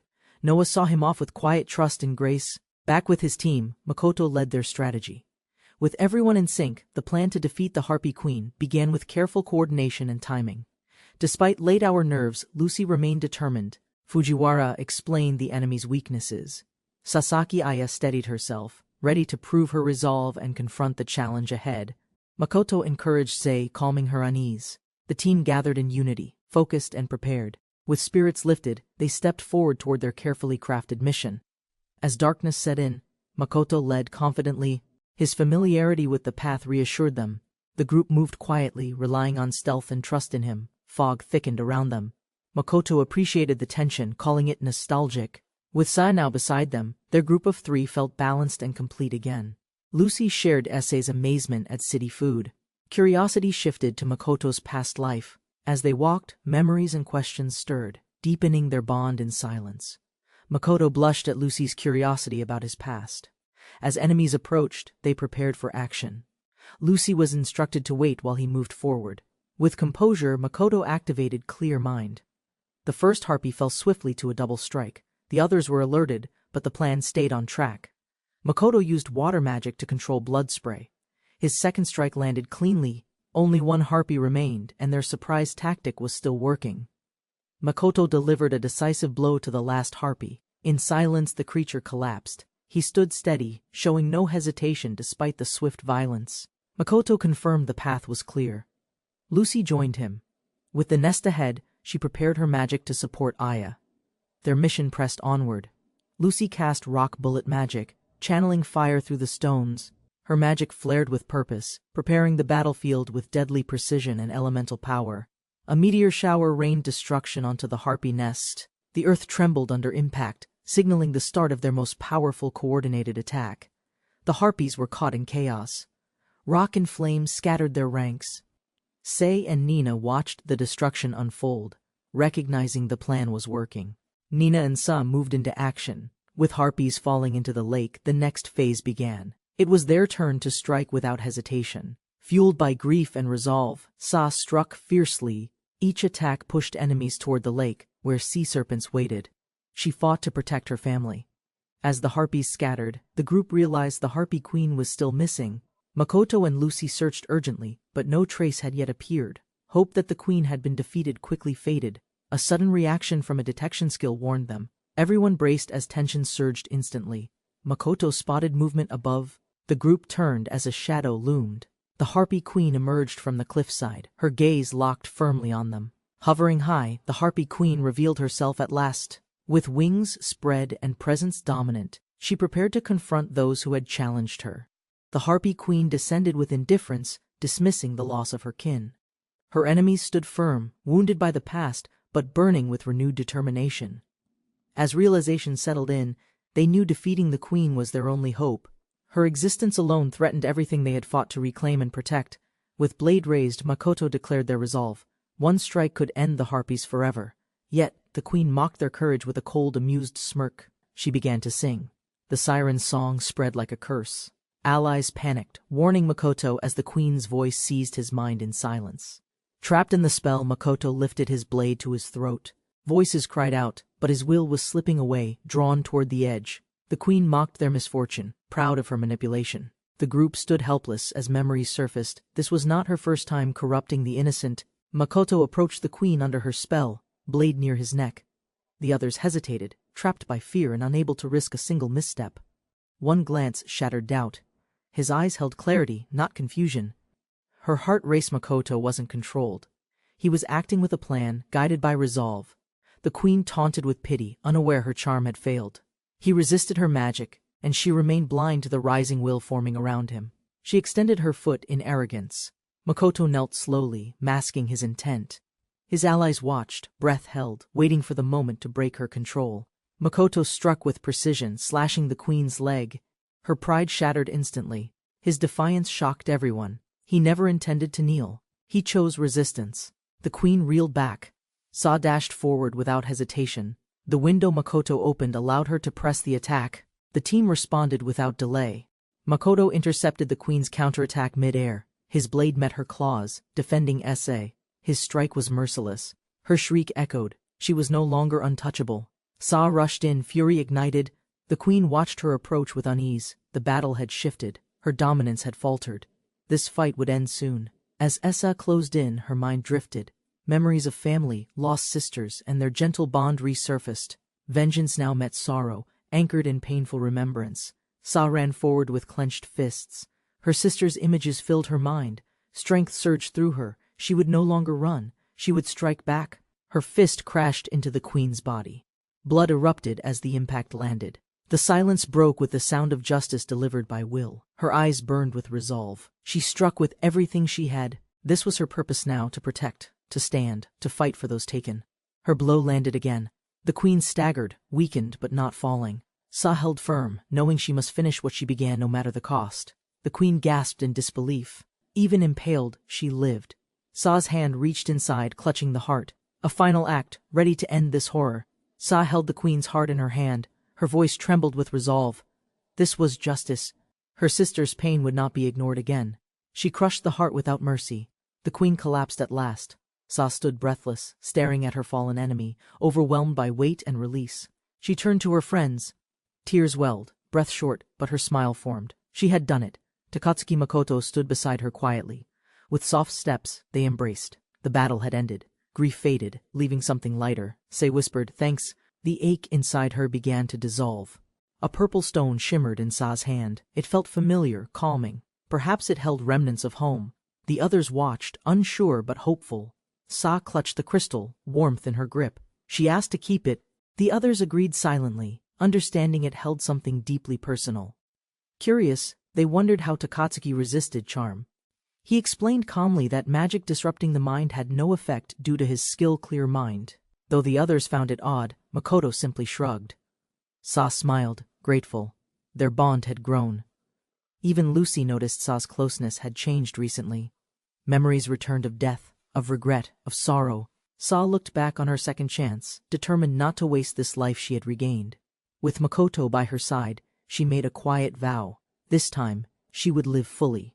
His gentle smile answered without words. Just as the mood lightened, Lucy pulled Takatsuki Makoto back. Sa's closeness stirred questions. The group prepared to return, but something drew attention suddenly. Nina's detection skill triggered. Everyone fell silent. A faint signal confirmed something odd. From a distant memory, a root reappeared. A tension filled the air. A large dragon emerged before them. Its presence darkened the surroundings. On the map, conflict between humans and demons was visible far from their location. Before them, another party struggled.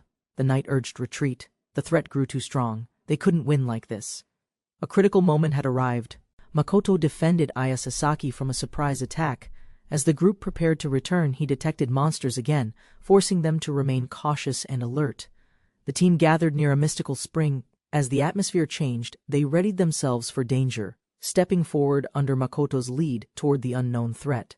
They spotted a chaotic battle ahead. With innocent people trapped and monsters overwhelming the defense, Makoto invoked spirit magic, choosing to intervene instead of staying hidden. Water surged from beneath, forming a massive beast. The water whale scattered enemies, saving the fighters and startling everyone with its unexpected force and size. The soldiers regrouped safely, confused by the magic's origin. Among them, Sakurai recognized who had intervened, signaling the arrival of someone they could finally trust. Makoto admitted to using spirit magic. Sakurai acknowledged his power. Meanwhile, Aya and Saki reunited, surprised to see each other alive in this harsh world. Saki and Sa joyfully reconnected. Makoto recalled their classroom ties. As talks resumed, Sakurai described his battle with taboo dragons lurking in the lower floors. The group struggled in the flooded cave as dragons coordinated attacks. More monsters approached, overwhelming the knights. Confusion rose as unfamiliar sounds echoed from below. With danger spreading fast, Sakurai ordered a full retreat. Although casualties were avoided, he reflected on their failure and the intensity of the recent assault. They discussed their backup plan involving the Great White Sage. His unmatched power inspired awe, though his lack of cooperation left the group uneasy and divided. Makoto observed the tense situation. Despite the original plan, things worsened. Noah's voice encouraged him to build trust with the hero of light. Acting on Noah's advice, Makoto offered assistance. He chose to stand beside Sakurai and Sa, accepting the role fate seemed to assign him. Makoto proposed investigating the cave near the lake. Though his mana was average, Sakurai hesitated, torn between doubt and the need for any solution. Sa recalled Makoto's habits and questioned his strength. Still, his recent actions forced her to reconsider. Sakurai chose to believe in Makoto's strange potential. They prepared to move. Despite Asa's doubts, Sakurai expressed confidence. Makoto walked forward, bearing a burden few trusted him to carry, yet refusing to stop. Makoto arranged the party.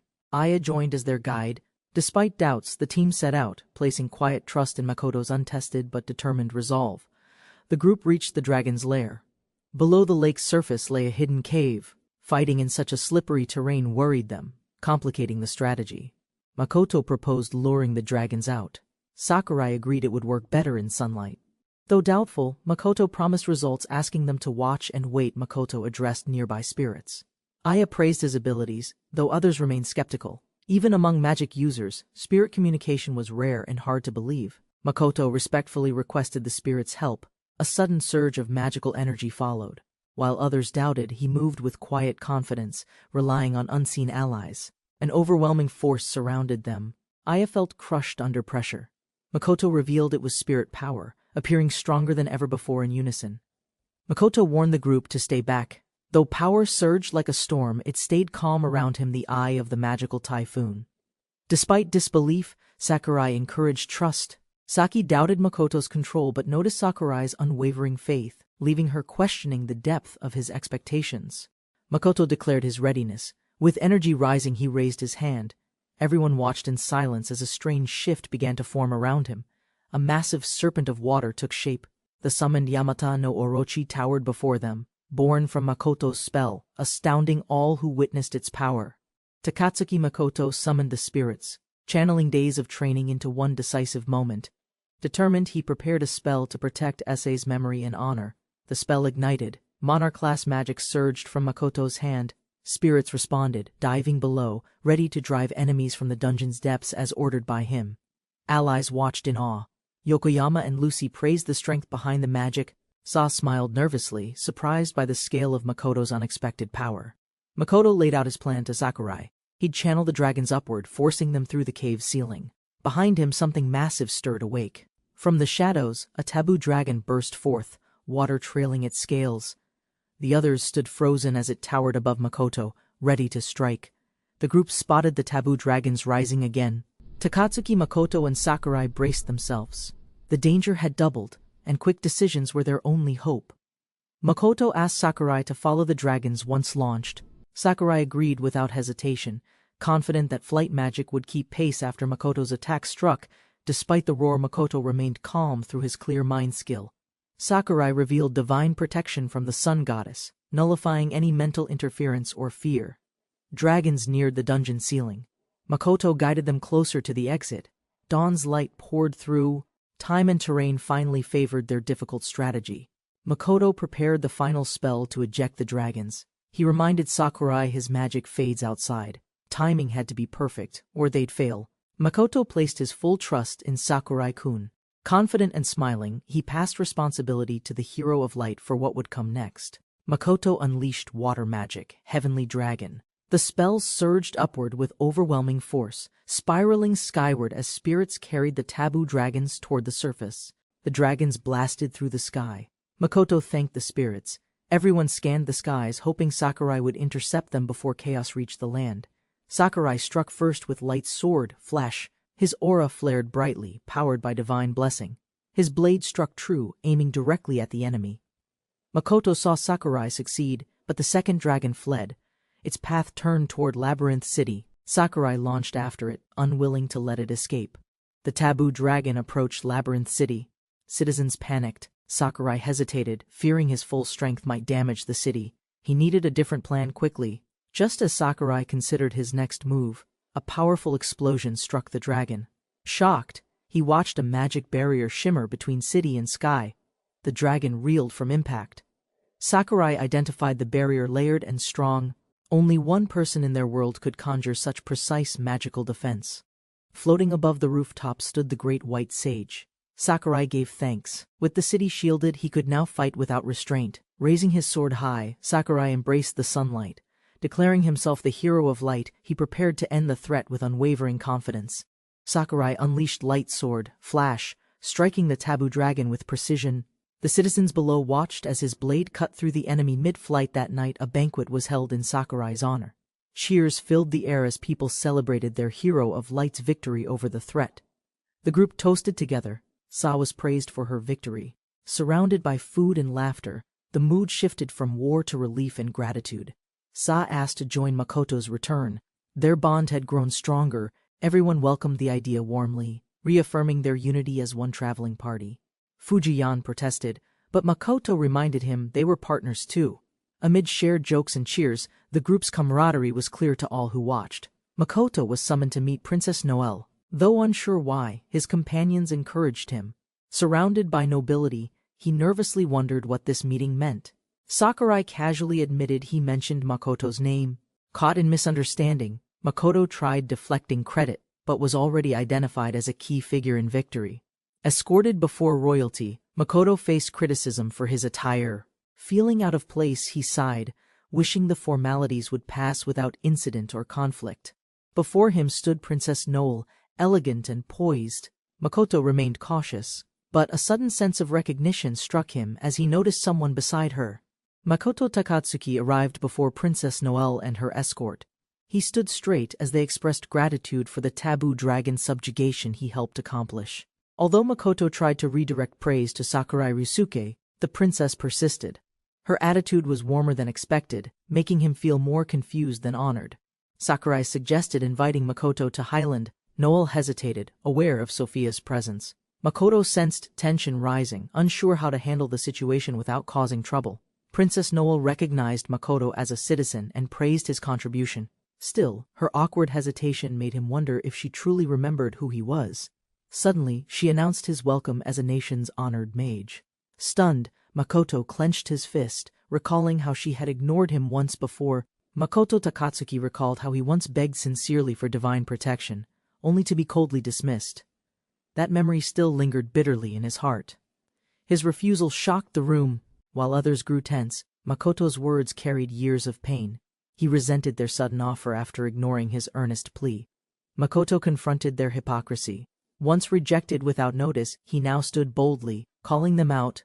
The princess began to realize who he truly was.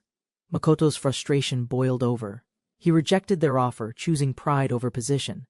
The guard lashed out, but Makoto had already decided to walk away. As Makoto exited the hall, Sophia's voice cut through the air. Her command shook the room, leaving everyone stunned and speechless behind him.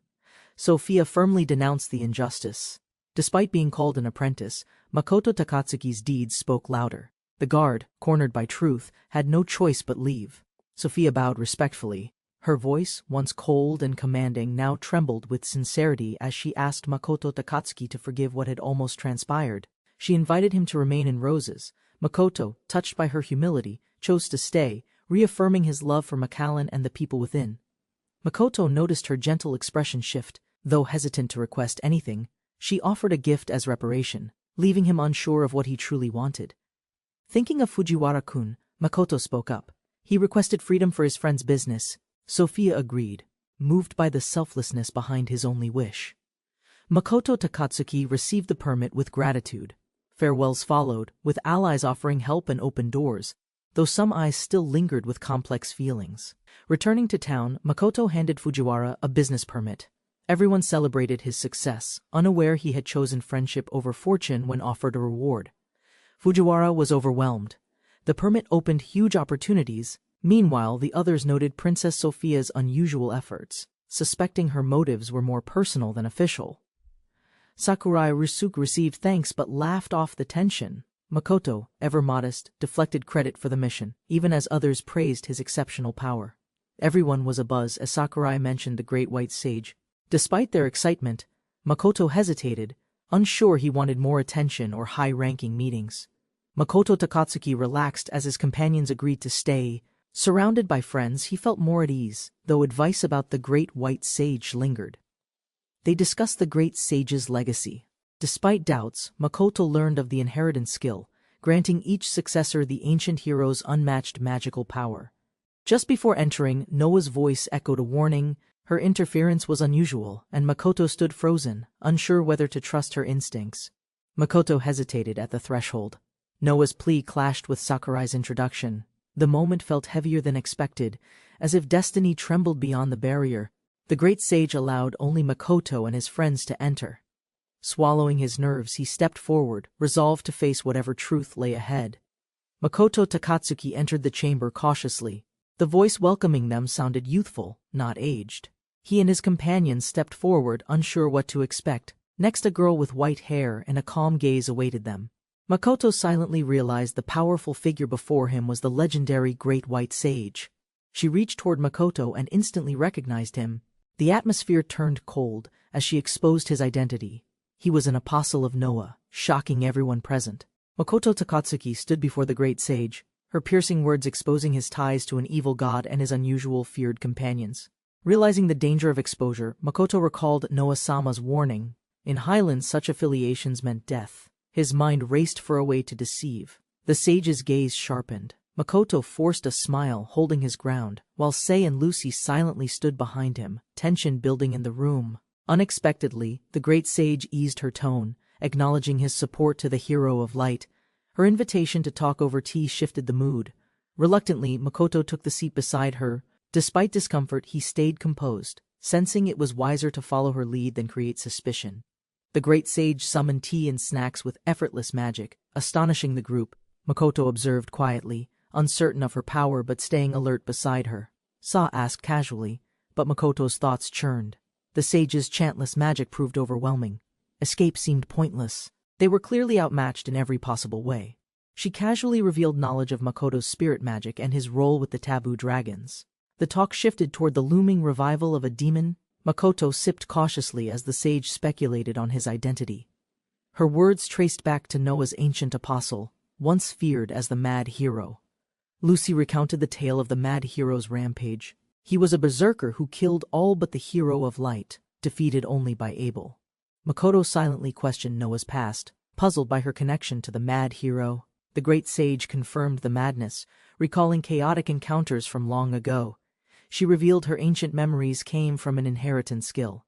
Pressed again about his allegiance, Makoto kept denying his role as Noah's apostle. Makoto hoped her leniency would last, but the sage shifted her focus to Lucy, revealing a dangerous condition linked to the redhead's overwhelming mana. Lucy's mana spiraled wildly. The sage offered a rare artifact to stabilize her, its value shockingly high. The gesture left everyone stunned and uneasy. Makoto feared hidden costs, but the sage clarified her motives. She needed strong allies before the Demon Lord's return, including the ever-hungry Lamia, Essa. The Great Sage analyzed Essa's transformation spell, noting its superiority. Sa was surprised, thinking it was just a basic magic her sisters had taught. She was stunned to learn she had died once. The action gamer skill granted her 4 remaining lives, baffling everyone with its strange logic. Realizing her lives were limited, Essa vowed caution. The sage invited her for future training, impressing the group with guidance and generous support. Makoto hesitated, wary of hidden costs. The sage confirmed her intent to gather powerful allies for the coming threat. but warned of betrayal consequences. Despite their reluctance, the sage emphasized the stakes. If they lost to the demon lord, humanity would become livestock. Makoto realized there was no escape. As they departed, the great sage warned Makoto to abandon Noah. Her tone turned serious, hinting that following an evil god would bring ruin. Outside, Makoto reflected on the meeting. Despite her ominous words, the great sage had been helpful. He apologized for hiding Noah's true affiliation. Lucy and Sei reassured him warmly. To them, Makoto remained the same. His divine ties mattered less than the bond they had built. They spoke of returning to Macallan. Excitement filled the air as their journey shifted from confrontation to peace, if only for a moment. Makoto recalled Noah's oracle. Their mission in the labyrinth was complete, but unease lingered. A new path lay ahead, uncertain yet unavoidable. Makoto reflected on Noah-sama's eccentric behavior. Despite her chaotic charm, something deeper lingered beneath her antics. He couldn't dismiss the connection forming silently between them. As Makoto drifted into thought, Noah-sama's presence returned vividly. Her concern echoed through his memory. She had been watching him quietly, always near, always sincere. Her embrace caught him off guard. Warm and firm, it reassured him. Questions remained, but her sincerity felt real. Makoto wondered about her true intentions. He arrived in the divine space, uncertain. Noah sat alone, pouting in silence. Her presence felt distant now, though her eyes still searched for his. Tension surfaced between belief and doubt. Her history cast shadows. Yet Makoto hesitated, sensing that leaving her side might erase something he couldn't reclaim. Makoto voiced his doubts, confronting truths he had long buried. Noah-sama's past secrecy lingered, but her expression showed more pain than guilt in response. Instead of retreating, Makoto asked about her wish. His devotion surfaced, shifting the roles. Noah-sama, moved by his sincerity, finally prepared to open her heart. She recalled her first memory after the Titanomachy. Her family sealed away, Noah stood alone. The void of silence followed her through divine abandonment. Bound in the deep-sea temple, she endured centuries of isolation. Her only resolve was to rescue her companions despite knowing she could not alone. Noah revealed her truth. She joined the daemons, hoping they'd free her friends. Makoto listened silently, now understanding the weight she had long carried. Noah admitted the daemons had betrayed her. This time, she sought no bloodshed. Makoto wondered if she truly believed peace was possible now. Makoto listened as Noah explained the world's past. Back then, despair dominated. Choosing the daemons felt logical. Still, regret burned deeply behind her words.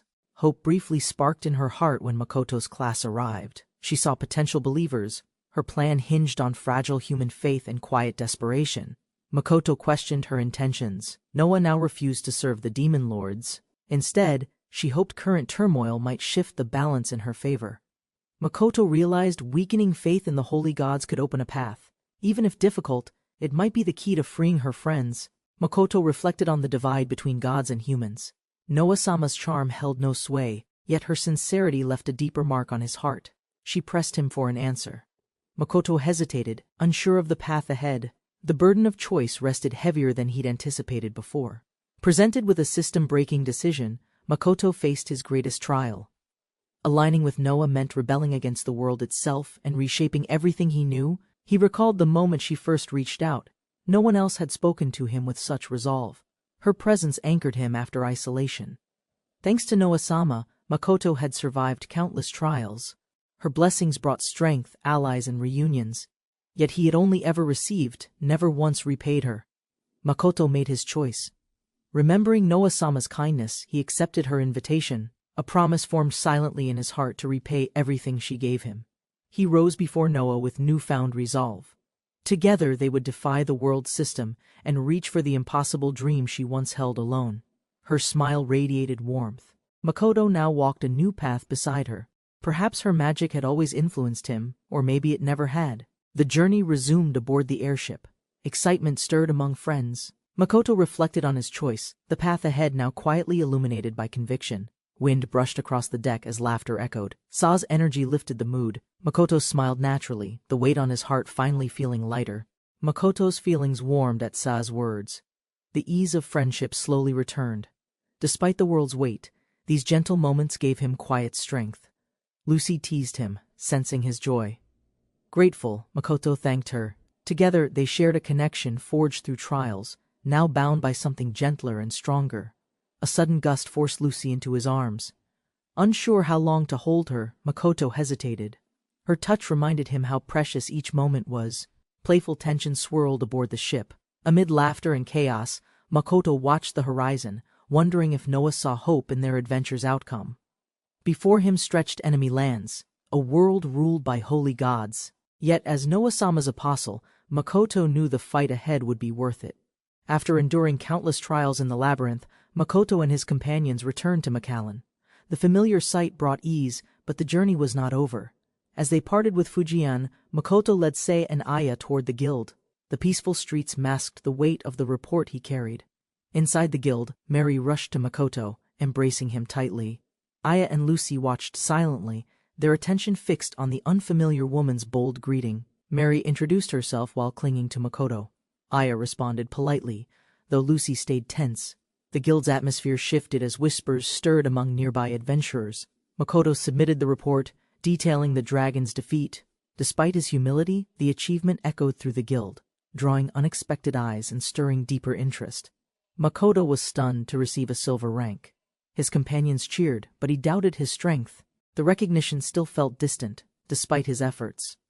Jean and Emily warmly greeted Makoto, explaining their absence. Helping at the church, they had worried for him. Aya observed quietly, assessing the newcomers. Emily teased Jean for missing Makoto. Laughter eased the air.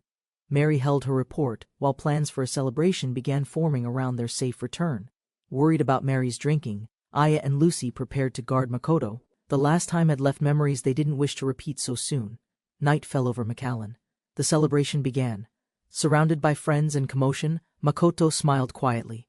Despite the chaos, he knew this city was now home. Makoto awoke in the divine realm after resting too long. Noah appeared without delay, ready to resume their plans with a new strategy meeting. Noah wore a sharp outfit styled like a teacher.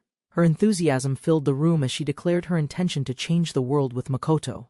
The discussion turned serious. Noah reviewed their goal, defeating the great demon lord and weakening the holy gods. Makoto hesitated, admitting he needed strong allies. Makoto mentioned Sakurai as a candidate. Noah dismissed him for being blessed by the enemy. She instead marked Princess Noelle and Princess Sophia as targets.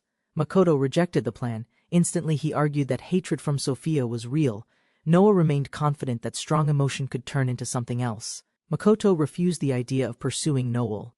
The danger of involving an oracle of the holy gods was too great, even for Noah's ambitions. Noah shifted the focus. She reminded Makoto of their ultimate goal, freeing her from the deep-sea temple guarded by the Leviathan, a legendary divine beast. Makoto learned the Leviathan had ruled for tens of thousands of years. Its power dwarfed even the great demon lord, shocking him into silence. Makoto chose the demon lord as his first challenge. Noah approved. Their meeting ended, leaving him with clarity and the weight of coming trials. Noah praised Makoto's resolve before disappearing. He bowed in respect. Alone again, he stood determined to fulfill her wish and begin the mission ahead. Makoto started his day greeting Lucy and Sa. He planned a city tour and training session, staying focused on growth while avoiding the princesses for now. Unexpectedly, a message arrived from Princess Noelle and one from Princess Sophia too. Makoto froze, realizing unavoidable contact with both princesses was now set in motion. Makoto received letters from two princesses, one formal and warm, the other commanding and cold. He realized this encounter might shift his standing and journey ahead. Advised by Noah-sama, Makoto prepared to leave again. Though conflicted about Princess Sophia, he understood the political value of nurturing bonds with the royal oracles. He bid farewell to Macallan, cherishing the bonds formed there. Memories of Mary and his growing reputation added weight to each decision he quietly embraced. Fujian joined the journey with gratitude and support. As the airship carried them forward, trust deepened, and connections with allies started shaping Makoto's uncertain future. They arrived in Royal City Horn. Makoto, though wary of Princess Sophia's intentions, stood in awe before the continent's grandest capital, ready for what awaited. Arriving deeper into the city, Makoto noticed its beauty clashed with new fortress walls. Defensive efforts now shaped the tourist-friendly city of Horn uneasily. Rumors of the Demon King's resurrection forced rapid construction. Makoto agreed to head toward the castle first, wanting to complete obligations before relaxing. As they explored, Makoto sensed Horn's pace contrasted with Macallan's simplicity. The capital bustled with energy, and unfamiliar events drew their attention forward suddenly. They approached a vibrant circus filled with monsters. Fujian explained its purpose, but Makoto sensed wonder and unease growing within Sa's silent reaction. Sa revealed quiet suffering behind the show. Though monsters once dangerous, their pain lingered. The troops' intentions, though well-meaning, masked careless handling and exploitation. Sa tried to stay calm. From Alamia's view, the conflict still stung. Takatsuki and his friends encouraged her as they neared their next destination together. Arriving at Rose's castle, tension rose. Lucy grew anxious, unsure what awaited them. Sa stayed cheerful, pointing out how Takatsuki looked unusually calm and full of energy. While Lucy and Sa watched, Takatsuki became fascinated by the castle. He imagined secrets within its walls and eagerly planned to explore before being quickly restrained again. Scolded by Lucy and Sa, Takatsuki laughed nervously. Their presence helped ease his tension. Jokingly, he brushed off the moment, grateful his nerves had disappeared completely. Inside, Takatsuki felt embarrassment creep in. Even Noah seemed disappointed. Still, he composed himself as the group was welcomed, ready to continue their journey properly. Makoto and his companions were summoned before Princess Sophia. Despite their recent achievements, her gaze remained cold. Makoto sensed lingering resentment, unsure if her hatred had softened or endured unchanged. Sophia praised their bravery and offered a choice, gold or knighthood. Makoto was surprised by her generosity. Though flattered, he hesitated, unsure if nobility suited someone like him. After quiet contemplation, Makoto chose gold. Noah gave no objections. Fujian offered his gratitude separately, presenting trade goods as thanks. Both were dismissed politely, having fulfilled their roles in court. Sophia offered nobility to Fujian too, but he declined humbly. The previous permit sufficed for his goals. Sophia appreciated his modesty. Makoto promised to keep helping Roses and took his leave. Outside, the group exhaled relief. The tension had passed. Fujian asked why Makoto refused nobility. Makoto couldn't fully explain, but deep down, he felt it wasn't yet time to belong. Makoto and his companions discussed rumors about their interactions with Princess Sophia. They wondered if this was the cause of unwanted attention and tensions. Despite the disagreement, they were excited to explore the royal capital. Some headed to greet merchants, while others ventured through the streets, eager for adventure. Makoto was confronted by a former knight of Princess Sophia. He had been dismissed earlier, and the encounter raised questions about his unexpected appearance and intentions. Makoto arrived unexpectedly at the palace gates, startling a former knight who assumed him gone. The encounter stirred tension from a past reshuffling of power. The former knight, eager to boast his status, challenged Makoto without hesitation, ignoring Makoto's words. The situation escalated, dragging Makoto unwillingly into a duel. At the training grounds, the knight commanded Makoto to arm himself. Confused by the sudden combat challenge, Makoto stood hesitant, glancing at the surrounding onlookers. Unsure of his place, Makoto hesitated. Though not a knight, declining felt impossible.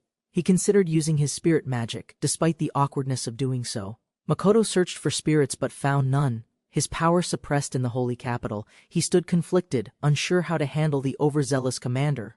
Before the match could start, Aya stepped forward.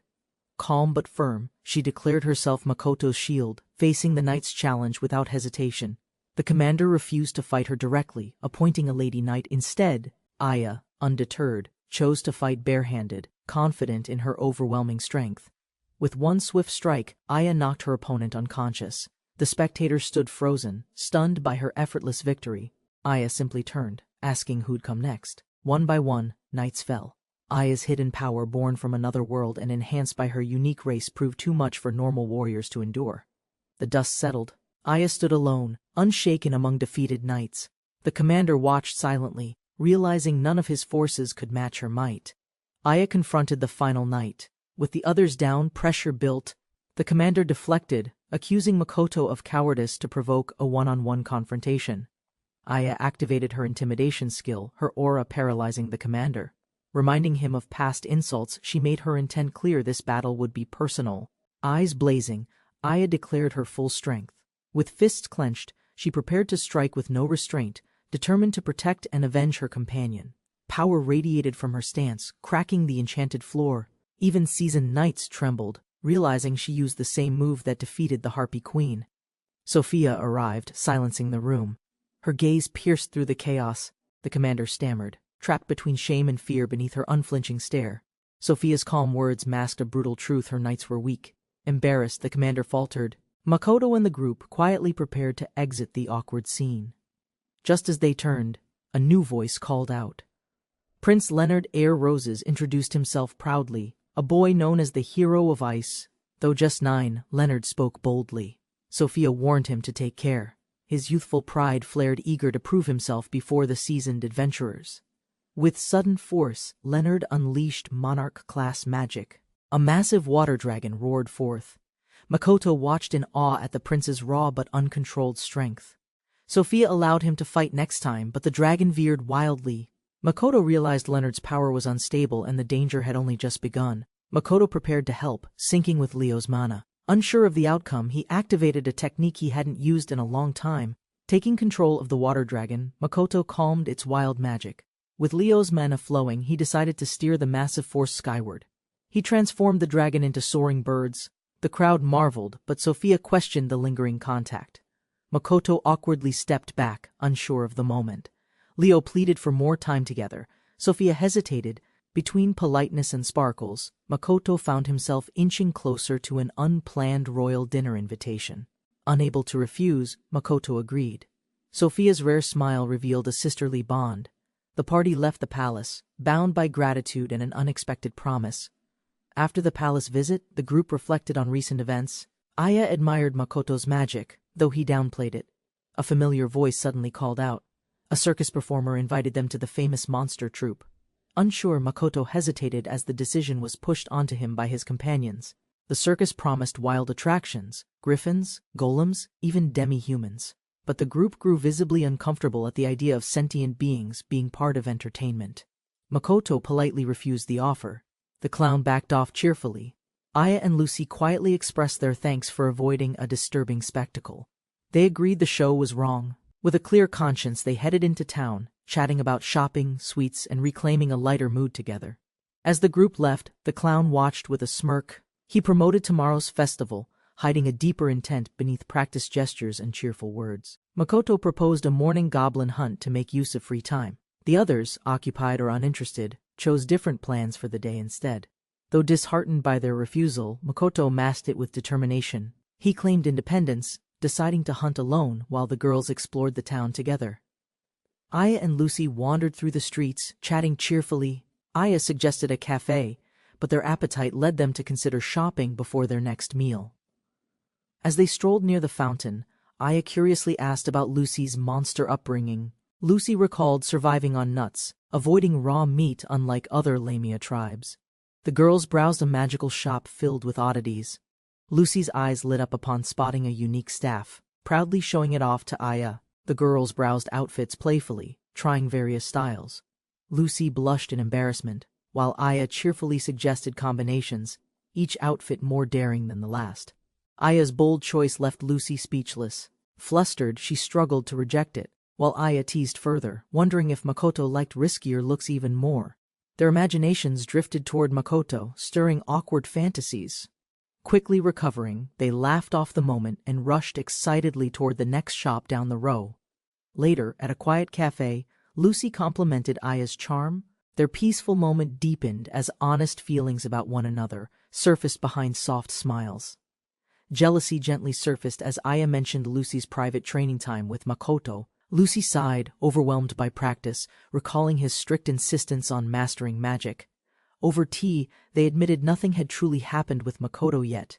Both hesitated, uncertain how their growing feelings would affect their bond. They reflected quietly. Despite liking the same person, neither tried to outdo the other. A silent understanding held their friendship in delicate balance. Both girls shyly confessed affection toward Makoto.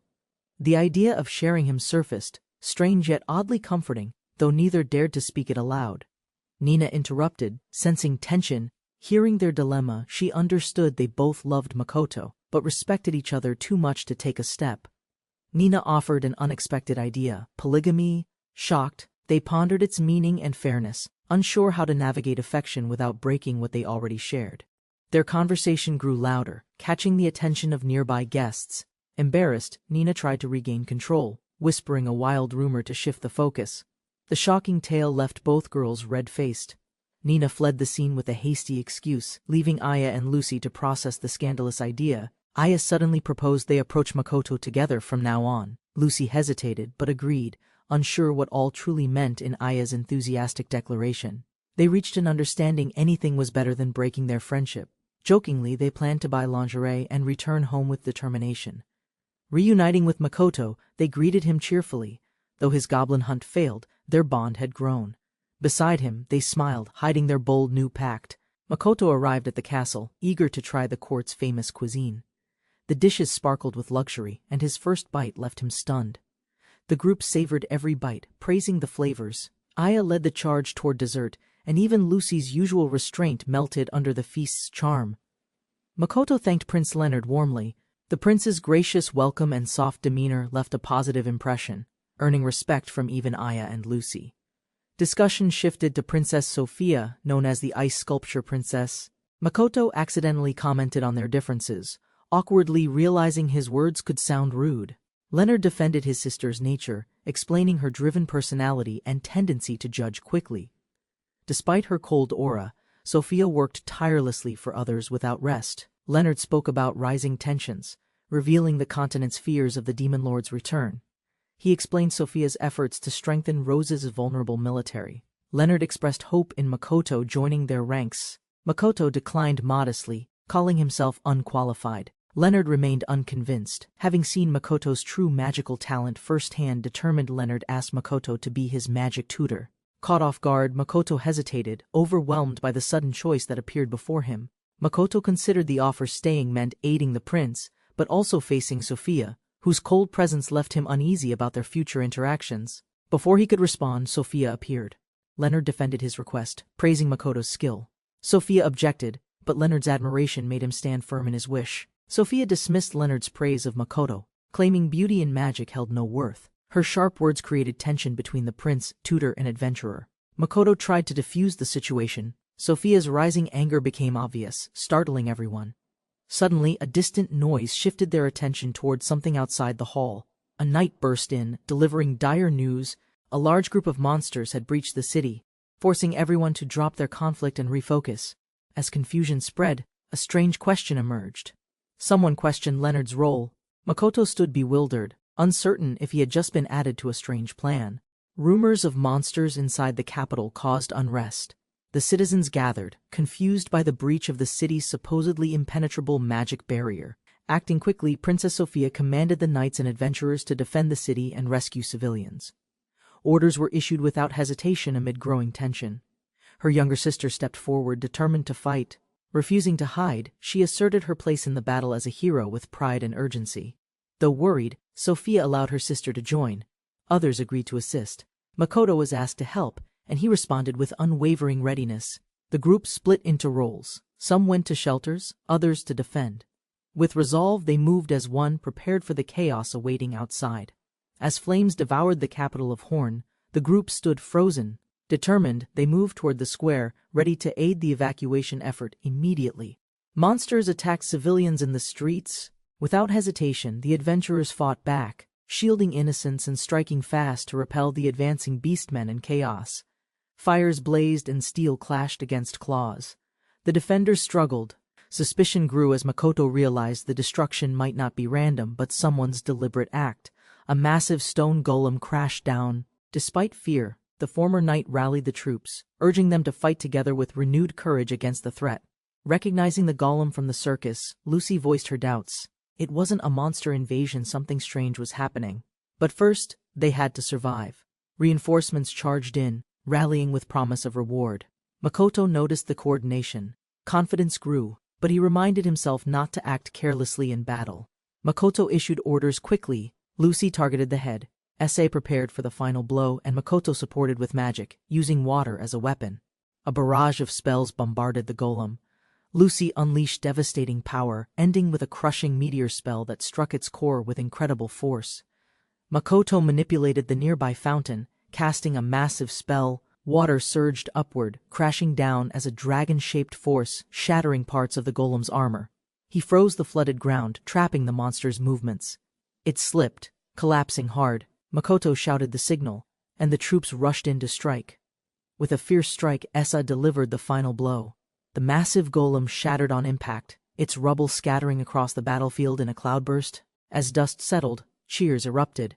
Sa smiled brightly, flashing a victory sign. Relief and joy spread quickly among the knights and adventurers alike. Grateful warriors gathered around, praising their teamwork. Makoto and his companions were hailed as heroes. Their efforts and coordination turned the tide of battle. Princess Sophia arrived to confirm the situation. The plaza was secure. Makoto felt satisfied, yet uneasy, as something deeper tugged at his senses. A sharp pulse struck Makoto's head.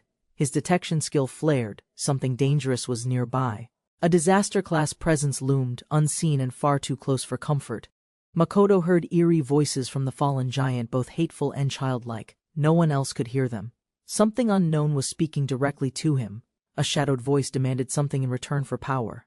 Startled, Makoto hesitated, then felt a command echo inside, fight the one tied to his fate. The shattered giant reformed, cloaked in lava, roaring violently. Its cry pierced the air. Fear spread as knights braced for battle once more. Lucy collapsed, overwhelmed by the cursed voice. Sa struggled to stay composed. Makoto realized the cry spread fear, disturbing even his strongest companions. Makoto remained calm, using his clear mind skill. He warned the others melee wouldn't work on lava. If they failed now, the city would fall. With everyone weakened, Prince Leonard stepped forward. Declaring his intent to fight, he charged alone toward the taboo giant, wielding magic-infused sword with determination. Leonard unleashed Blizzard Sword Slash, covering the battlefield in ice. The attack pierced forward, overwhelming with raw magical force. The onlookers watched in surprise. Just as hope rose, the lava giant began regenerating. Its wounds closed rapidly. Leonard's powerful strike had failed to halt the monster's return. The Knight Commander intervened, shielding Leonard from a crushing blow. Shaken, Leonard was urged to retreat. The enemy raged, and survival became the new priority. Makoto assessed the situation grimly. Leonard lacked the strength of other heroes. Without a final blow, the regenerating monster would win and the city might fall. Makoto stood still, sensing the weight of desperation in her voice. Behind him, the battlefield trembled, yet his heart wavered more than the ground. Faced with her plea, Makoto silently confronted the decision. The world around him flickered, awaiting his answer that could alter the fate of everyone. Makoto hesitated as Princess Sophia pleaded for aid. His mind raced, torn by doubt, until a divine prompt forced him to decide. Gathered with allies, Makoto calculated options against the lava giant. He refused any strategy that sacrificed friends, insisting all must survive together. Chaos spread across the battlefield. Lava surged, flames rose. As Leonard's escape narrowed, Noah's voice urged Makoto to trust Sophia's dormant strength. Makoto asked Sophia about her magic. Realizing her defensive spell potential, a sudden idea sparked. He seized the opening, preparing to act. Grasping her hand, Makoto requested her mana. Determined, he vowed to save Leonard. As Sophia gave silent consent to his sudden plan, mana surged into Makoto's body as he synchronized with Sophia. Feeling renewed, he ordered Leonard to retreat while preparing for the incoming giant's threat. Makoto summoned a water dragon, but Sophia's ice magic altered its nature. The dragon began freezing the enemy's limbs, showing the spell might succeed. The ice dragon shattered under the enemy's counterattack. Makoto remained calm, urging Sophia to continue. She steadied herself, ready for another attempt without delay. With Sophia's full consent, Makoto amplified their link. Greater mana flowed than before. Together they faced the giant again, intent on casting stronger magic. Makoto launched twin ice dragons toward the enemy. Empowered by synchronized magic, they surged forward to crush the advancing threat with overwhelming precision. The twin ice dragons struck the giant but failed to finish it. Makoto assessed the damage, concerned for Sophia's stamina as pressure mounted again. Sophia admitted to feeling heat throughout her body. Though it wasn't pain, Makoto realized he must end the battle before exhaustion overcame her. Despite fatigue, Sophia held on. Makoto began casting again, adapting the powerful magic to avoid harming allies. Together, they reached perfect synchronization for release. Makoto modified the technique mid-cast.